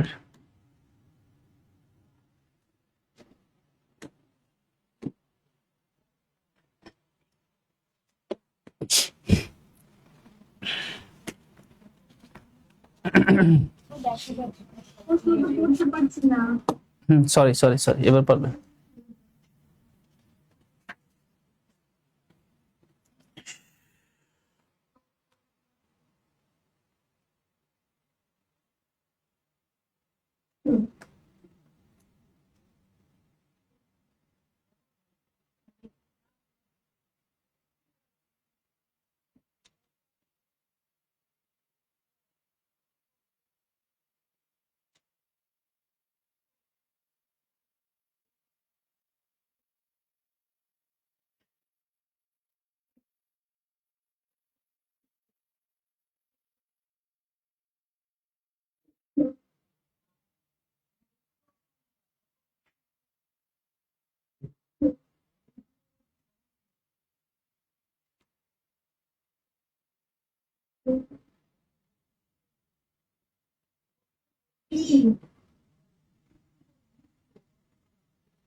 কি জানি বললেন লাস্টে, যে বললেন, কি বললেন? কি বলেছি স্যার? ই, ই তাই তো? আচ্ছা, আসেন তাহলে এবার আমরা ব্যাখ্যায় আসি। ব্যাখ্যার আসার আগে আমরা একটু এভাবে একটু চিন্তা করি তো, মানে সহজে বোঝার জন্য আর কি। ধরেন যে আপনি ট্রেনে যারা চড়ছেন, আমি যেটা দেখছি আর কি, ধরেন আপনি এসি বগিতে বসে যাচ্ছেন, তো এসি বগিতে ম্যাক্সিমাম দেখবেন যে খুব মানে ভালো মানুষ, এরকম গেট আপধারী মানুষ থাকে, টাই টুই পরা এরকম মানুষ। আরেকটা নন এসি অথবা বাথরুমের পাশে দাঁড়ায় রয়েছে, হাতে মানে খুব একটা ওই রকম লোক না। তো দুইজনেই দেখবেন, দুইজনের কিন্তু একটা নির্দিষ্ট জায়গায় বেশ ভালো মেলবন্ধন তৈরি হয়। সেটা কোথায়? ঠিক ট্রেনের বাথরুমের পাশে দুজনের মুখ খুব কাছাকাছি থাকে, মানে দুইজনে একজনে আরেকজনের কাছ থেকে বিড়ি টানার জন্য আগুন নেয়, এরকম একটা পরিস্থিতি তৈরি হয়। তার মানে এটা দিয়ে কি বুঝতেছেন? তুমি যে লেভেলেরই থাকো, বিড়ি খাও, তাহলে তোমাদের সবার লেভেল সেম। বিষয়টা এমন না? তাহলে দেখেন যে আমাদের এখানে কথা হচ্ছে, বাই আমি সেক্রেটারি লেভেলে চাকরি করি, আমি বিড়ি খাই, আমার জন্য একটা অ্যাঙ্ক্লোস অফিস দেওয়া দরকার। তাহলে আমার এমন কিছু হওয়া দরকার যে তুমি কোন লেভেলে চাকরি করো ডাজেন্ট ফ্যাক্ট, বিড়ি খাও তাহলে তোমার জায়গা হচ্ছে এটা, এমন কিছু হইলে ভালো হয় না? আচ্ছা, লাস্টে কেউ একজন বলছেন ডি। ডিতে কি আছে? The smoking regulation should allow all employee, মানে এই স্মোকিং যে রেগুলেশনটা, এটা সবার জন্যই অ্যালাউ করা উচিত। হু, ওই সকল এমপ্লয়ির জন্য যে সকল employee smoke and equal opportunity to do so, যারা বিড়ি খায় তাদের সকলেরই সমান সুযোগ থাকা উচিত, regardless of an employees job level. সে কোন জব লেভেলে চাকরি, কোন লেভেলে চাকরি করে ডাজেন্ট ফ্যাক্ট, তুমি বিড়ি খাও, তোমাদের জন্য একটাই জায়গা, এখানে চলে আসো। তাহলে এইটা হলে কি সেক্রেটারিয়াল লেভেলে যে চাকরি করে তার কোনো অভিযোগ থাকবে বলেন তো? এবং বিড়ি খায় না কিন্তু। তার মানে এখানে আমার যৌক্তিক যে এজাম্পশনটা, অনুমানটা, সেটা কিন্তু ডি। আবার এবার বাকিগুলো কেন না? সি নিয়ে কি প্রবলেম, ই নিয়ে কি প্রবলেম? সিতে বলতেছে যে employee at the secretarial level should be allowed to smoke at their desk. যারা সেক্রেটারিয়াল লেভেলে চাকরি করে তাদেরকে তাদের ডেস্কে বসে বিড়ি খাইতে বা বিড়ি খাওয়ার জন্য অনুমোদন দেওয়া উচিত, even if they do not have enclose office, যদিও তাদের কোনো এনক্লোজ অফিস নাই। না, এটা তো ভাই আমার ওইটার সাথে যাচ্ছে না। আমার কথা হলো যে আমার এমন একটা অনুমান হওয়া উচিত, যে অনুমানটা বা নিলে বা ধরলে আমার সুন্দর একটা কনক্লুশন আসে। দেখেন এইটা দিয়ে কিন্তু আমার সেটা আসতেছে না। তার মানে এমনও তো হইতে পারে, আপনি যদি এইটা বলেন, আপনি সেক্রেটারি লেভেলে চাকরি করেন, বিড়ি খান, তার মানে আপনার জন্য কি থাকা উচিত? আপনার জন্য একটা, মানে আপনাকেও ওই ডেস্কে বসে বিড়ি খাইতে দেওয়া উচিত। তার মানে যে বেটা বিড়ি খায় না সে বেটা কি ডিস্টার্ব হচ্ছে না? এখন আপনাদের সবাইরে যদি এক জায়গায় নিয়ে যাওয়া যায়, বিড়ি খাওয়ার জন্য আলাদা একটা কর্নার থাকবে, তাহলে কি কারো কোনো অভিযোগ থাকবে? থাকবে না কিন্তু। আর সেটা আমরা ডি দিয়ে পাচ্ছি। বোঝা গেল? আর কোনো অপশন ব্যাখ্যা করতে হবে? আচ্ছা আচ্ছা, ইতে দেখেন কি বলছে, the smoking regulation should provide equal protection. প্রোটেকশনের কথা বলতেছে ভাই। The smoking regulation should provide equal protection from any hazard associate with smoking related যে হ্যাজার্ড গুলো হবে তার জন্য সবাইকে সমান সুযোগ দেওয়া উচিত। To all employees who do not smoke, যারা বিড়ি খায় না তাদেরকে, যারা বিড়ি খায় তারা বিড়ি খাওয়ার জন্য যে ধরনের হ্যাজার্ডে পড়ে সেই ধরনের হ্যাজার্ডে যাতে না পড়ে তাদেরকে সেই ধরনের সমান সুরক্ষা দেওয়া উচিত। ভাই এইটা হইতে পারে, মানে এইটা আমার ওইটার সাথে যাচ্ছে না, বিড়ি যারা খাচ্ছে তাদেরকে সরায় ফেললে আমার জন্য ভালো হচ্ছে? তাহলে এইটা যদি বলেন, যারা কাস্টমার আছে তারা যখন আসবে, তখন যখন আপনার বিড়ির জন্যে ওনার ক্যান্সার হবে, তখন আপনি ওনারে কি ধরনের ট্রিটমেন্ট বা কি ধরনের সুবিধা দিতে যাচ্ছেন? তার মানে আমি যদি দিয়ে বলি যে তুমি যে লেভেলে চাকরি করো একদম একটা কর্নার আছে আলাদা, ওইখানে গিয়ে বিড়ি খাও, তাহলে আমার তো কেউ বিপদে পড়লো না। বুঝছেন ইয়ের ব্যাপারটা? জি স্যার, বুঝতে পেরেছি। ওকে, তাহলে এগুলা কোনোটাই হচ্ছে না, অপশন ডিটাই আমাদের আনসার এখানে। Perfect.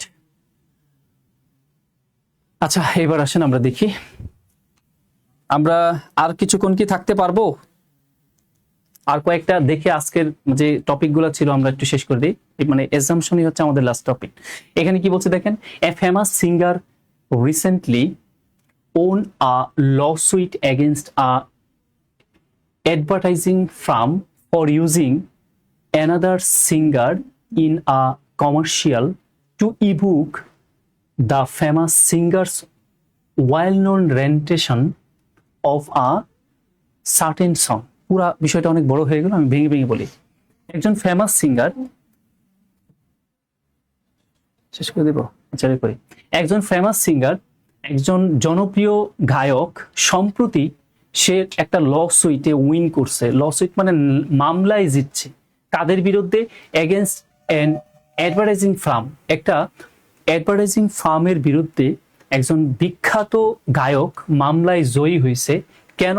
For using another singer in a commercial to evoke the famous singer's well known rendition. তার মানে একজন বিখ্যাত গায়কের গান অন্য গায়ক দিয়া ওই বিজ্ঞাপন সংস্থা গাওয়ানোর কারণে ওই বিখ্যাত গায়ক মামলা করে ওই বিজ্ঞাপন সংস্থার বিরুদ্ধে জয়ী হয়েছে অফ আ সার্টেন সং, মানে একটা নির্দিষ্ট গান। ধরেন আয়ুব বাচ্চুর গান দিয়া, আয়ুব বাচ্চুর গানকে আপনি নভেল দিয়া গাওয়ায়া বিজ্ঞাপনের সাউন্ড দিছেন। এখন ওই আয়ুব বাচ্চু আইসা এখানে মামলা করলো ওই বিজ্ঞাপন সংস্থার বিরুদ্ধে এবং জিতে গেল। বিষয়টা হচ্ছে এরকম। এজ এ রিজাল্ট, এর ফলে the lawsuit advertising firm will stop using imitators in commercial. এতে করে ওই মামলার কারণে বা ওই মামলার ফলাফলের জন্য ওই বিজ্ঞাপন সংস্থা উইল স্টপ, ব্যবহার বন্ধ করে দিছে, ইউজিং ইমিটেটরস মানে নকল গায়ক দিয়া গান গাওয়ানো, যেটা বাণিজ্যিকভাবে, সেটা বন্ধ করে দিছে। ইন কমার্শিয়াল, বাণিজ্যিকভাবে গান গাওয়াগুলো বন্ধ করে দিছে।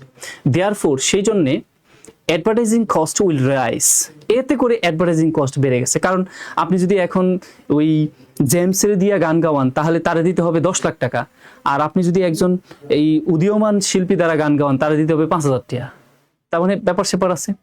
এখন এই কারণে ওই অ্যাডভার্টাইজিং কস্ট বৃদ্ধি পাওয়া গেল। সিন্স কি কারণে? Famous singers service cost more than those of their imitators. কারণ ফেমাস সিঙ্গারের যে সার্ভিসের যে খরচটা, সেই খরচটা একজন ইমিটেটরস বা নকল গায়ক যে তার চাইতে অনেক বেশি। আর এই জন্যই কি হয়েছে? অ্যাডভার্টাইজিং কস্ট বেড়ে গেছে। আচ্ছা, এখন আমাদের কনক্লুশনটা কি দেখেন। দ্য কনক্লুশন অ্যাবাভ, উপরের যে আপনার স্টেটমেন্টটা আছে বা কনক্লুশনটা আছে, is based on which of the following assumption, নিচের কোন অনুমানের উপর ভিত্তি করে উপরের স্টেটমেন্টটা তৈরি করা হয়েছে। তাহলে উপরের স্টেটমেন্টটা পড়ে আমি আলটিমেটলি কি বুঝলাম? প্রতিষ্ঠানের অ্যাডভার্টাইজিং কস্ট বেড়ে গেছে। কি কারণে বেড়ে গেছে? কারণ এখন ফেমাস শিল্পী দিয়া গান গাওয়াইতে হবে, কার পরিবর্তে? ওই নকল গায়কের পরিবর্তে। তাহলে ফেমাস শিল্পী দিয়ে গান গাওয়ালে তো আমার অবশ্যই খরচ বাড়বে। তাহলে এই যে কনক্লুশনটা, এইটা নিচের কোন অপশন বা কোন অপশনে যেগুলো আছে, যে আপনার এটা কি বলে অ্যাসাম্পশন বা অনুমানগুলো আছে বা ধারণাগুলো আছে, তার উপর বেস করে উপরের স্টেটমেন্টটা তৈরি করা হয়েছে। তাহলে আপনি একটু পড়ে দেখেন তো যে আমার সেই ধারণাটা কোনটা হইতে পারে, যে ধারণার উপর বেস করে আমার প্রতিষ্ঠানের অ্যাডভার্টাইজিং কস্ট বেড়ে যাচ্ছে।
বলতে পারছেন না? আমি বলে দিব।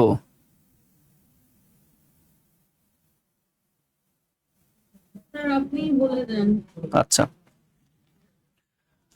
মোস্ট এক নম্বরে দেখেন কি বলছে, most people are unable to distinguish a famous singer's rendition of a song from good imitators rendition of the same song. ভাই একজন ইমিটেটর্স এমনভাবে গান গাইছে যে অরিজিনাল গান সিঙ্গারের সাথে সে মানে ইয়েই করতে পারতেছে না, পার্থক্যই তৈরি করতে পারতেছে, মনে হচ্ছে সেম। আমার কি এইটা ভাই কথা? আমার কথা হলো প্রতিষ্ঠানের অ্যাডভার্টাইজিং কস্ট কেন বেড়ে যাচ্ছে, এটা কি সে অনুমান হইতে পারে? না। কমার্শিয়াল ইউজিং ফেমাস সিঙ্গার্স আর ইউজুয়ালি মোর ইফেক্টিভ দেন কমার্শিয়াল ইউজিং ইমিটেটর্স। বা এইটা দিয়ে কি আমার প্রতিষ্ঠানে খরচের উপর ডিপেন্ড করতেছে খুব ইফেক্টিভ? না। আমার কথা হলো আমার প্রতিষ্ঠানে খরচ কেন বেড়ে যাচ্ছে? বেড়ে যাচ্ছে এই কারণে, কারণ ফেমাস সিঙ্গার দিয়ে এখন আমি গান গাইতে বাধ্য, আর ফেমাস সিঙ্গারের সার্ভিস কস্ট অনেক বেশি। সি কি বলছে, the original version of some well known songs are unavailable for use in commercial. Ayub Bachchu মারা গেছে, তাই আয়েব বাচ্চু গান গাওয়া যাচ্ছে না, তাই বলে আমার প্রতিষ্ঠানে খরচ বেড়ে যাবে? না, এটা না। Advertising firm will continue to use imitators to mimic the physical mannerism of famous singer। মানে ফেমাস সিঙ্গার যেভাবে গাইতে এভাবে ইমিটেটর্স করাইতে, এটার সাথে তো ভাই আমার প্রতিষ্ঠানের খরচের ব্যাপারটা যে বেড়ে যাওয়া সেটা যাচ্ছে না। আমার খরচ বেড়ে যাচ্ছে কেন? ফেমাস শিল্পী দিয়ে গান গেলে আমার টাকা বেশি লাগবে, এই জন্য প্রতিষ্ঠানের খরচ বেড়ে যাচ্ছে। ইতে কি বলছে, the advertising industry will use well-known rendition of songs in commercials। Yes, advertising industry will use ব্যবহার করতে হবে well-known rendition songs in commercially। যারা অরিজিনালি সে শিল্পী আছে তাদের দিয়েই এখন তার গান গাওয়াইতে হবে, মামলায় সে হেরে গেছে, সুতরাং এই জন্য তার অবশ্যই কি বেড়ে যাবে? কস্ট বেড়ে যাবে। ইয়েস, তার মানে আমার অপশন ইটাই আনসার হবে। ঠিক আছে, কনক্লুশনের উপর বেস করে প্রশ্ন, শুধুমাত্র কনক্লুশন? হ্যাঁ শুনেন, আমরা আমাদের স্টেটমেন্ট, আমার কনক্লুশন যেটা বলছে, আমার এই সেই কনক্লুশনের উপর আমি বলছিলাম না অ্যাসাম্পশন জাতীয় প্রশ্ন যেগুলো আছে সেইগুলোকে আমি অবশ্যই কনক্লুশন যেটা আছে সেটাকে ওয়াই দ্বারা প্রশ্ন করব, যে কেন খরচ বেড়ে যাচ্ছে। কনক্লুশন জাতীয় বা আমার অ্যাসাম্পশন জাতীয় যত কোশ্চেন আছে তার কনক্লুশনটাকে আমি প্রশ্ন করব ওয়াই। তাহলে কনক্লুশনটা কি? আমার অ্যাডভার্টাইজিং কস্ট বেড়ে যাচ্ছে। এবার আপনি নিজেকে প্রশ্ন করেন, কেন অ্যাডভার্টাইজিং কস্ট বেড়ে যাচ্ছে? যে কারণে অ্যাডভার্টাইজিং কস্ট বেড়ে যাচ্ছে সেই কারণগুলো এখানে আছে। সেটা কি? ফেমাস শিল্পী দিয়ে গান গাইতে হবে তাই কারণ বেড়ে গেছে। এই টাইপের কি আছে? অপশন ইতে বলা আছে যে অ্যাডভার্টাইজিং কস্ট বেড়ে যাচ্ছে, অ্যাডভার্টাইজিং ইন্ডাস্ট্রি উইল ইউজ, এখন ব্যবহার করবে, use well known rendition of songs in commercially. তার মানে এখন অ্যাডভার্টাইজিং প্রতিষ্ঠানগুলো ওই জনপ্রিয় শিল্পী দ্বারা কমার্শিয়ালি গান গাওয়াতে হবে। আর কমার্শিয়ালি গান যদি আমি জনপ্রিয় শিল্পী দ্বারা গাওয়াই, তাহলে আমার কি খরচ বাড়বে না? বুঝতে পারছি? স্যার আরেকটা প্রশ্ন, বলেন। স্যার আমি কিভাবে বুঝবো অ্যাসাম্পশন রিলেটেড প্রবলেম? যদি অ্যাজিউম অ্যাসাম্পশন এগুলো থাকবে। এগুলো থাকবে, ঠিক আছে? এখানে দেখেন আমার অ্যাসাম্পশন শব্দটা আছে না, আমার কনক্লুশন থাকবে, আমার ইনফারেন্স, এইসব ওয়ার্ড কনক্লুশনে থাকবে। বুঝতে পেরেছেন? আমরা যখন উইকেন এন্ড স্ট্যান্ড দেন করাবো, আমার কনক্লুশনের মধ্যে উইকেন স্ট্যান্ড দেন এই সকল কথা থাকবে। আমি যখন প্যারাডক্সই করাবো, তখন প্যারাডক্স কথাগুলো আমার প্রশ্নে, আমার কনক্লুশনে থাকবে, বা এমন কোনো ওয়ার্ড থাকবে যেটা প্যারাডক্স বুঝায়। বুঝতে পারছেন? ওকে, আচ্ছা আমরা আজকে আর রাখছি না, আজকে এখানে শেষ করে দিব। কারো কোনো প্রশ্ন থাকলে দ্রুত করতে পারেন। আর এই যে একটু স্ক্রিনটা শেয়ার করে দেন তো, আর স্ক্রিনটা একটু শেয়ার করেন। এখন আমি বলে দিচ্ছি যে আপনি কিভাবে রেকর্ডিং খুঁজে পাবেন। পরবর্তীতে কিন্তু জিজ্ঞেস করলে হবে না, প্রয়োজনে আপনি ভিডিওটা দেখে নেবেন। আপনার ফেসবুকে যাবেন, ফেসবুকে গিয়ে আমাদের যে গ্রুপটা আছে সেই গ্রুপটা খুঁজে বের করবেন, তারপরে ওই গ্রুপে ঢুকবেন। এই যে যেমন ঢুকলো আমাদের গ্রুপে, হ্যাঁ, ঢুকার পর আপনি উপরের দিকে আপনার কোন পাশে, আমি তো অ্যানালিটিক্যাল শিখাইছি, আপনার কোন পাশে, বাম পাশে না ডান পাশে বলেন তো? আয় কথা বলেন, আপনার গ্রুপের কোন পাশে যাইতে হবে, বামে না ডানে? বামে স্যার। বামে। বামে ডিসকাশনের পরে ফিচার আছে না? ডিসকাশনের পরে ফিচার, আপনি ফিচারে ক্লিক করবেন।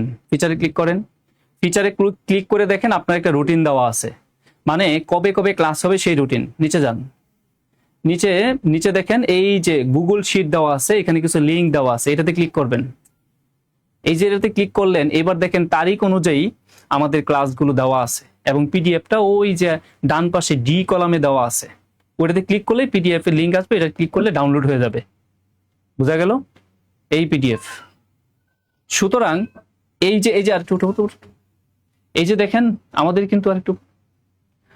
কিন্তু এই যে দেখেন যে অ্যারেঞ্জমেন্ট গুলো সব করে দেওয়া আছে, সিটিং অ্যারেঞ্জমেন্টও আছে, গ্রুপ বা এগুলো আছে, আমি সব দিয়ে রাখছি। এখন খুঁজে যদি আপনি বের করতে ব্যর্থ হন, এই লাইবিলিটি আমার উপর দিয়েন না ভাই, প্লিজ। এবার কি প্রশ্নের উত্তর পাইছেন সবাই? আচ্ছা, তাহলে আমরা আজকে এখানে শেষ করতে পারি। সবাই ভালো থাকবেন। স্যার বলেন। যে শীটটা কেবল দেখালেন ওটাতে স্যার কিছু কিছু জায়গায় স্যার ভুল আছে স্যার, গ্রুপ পাজলে অনেক জায়গায় ভুল পেয়েছি।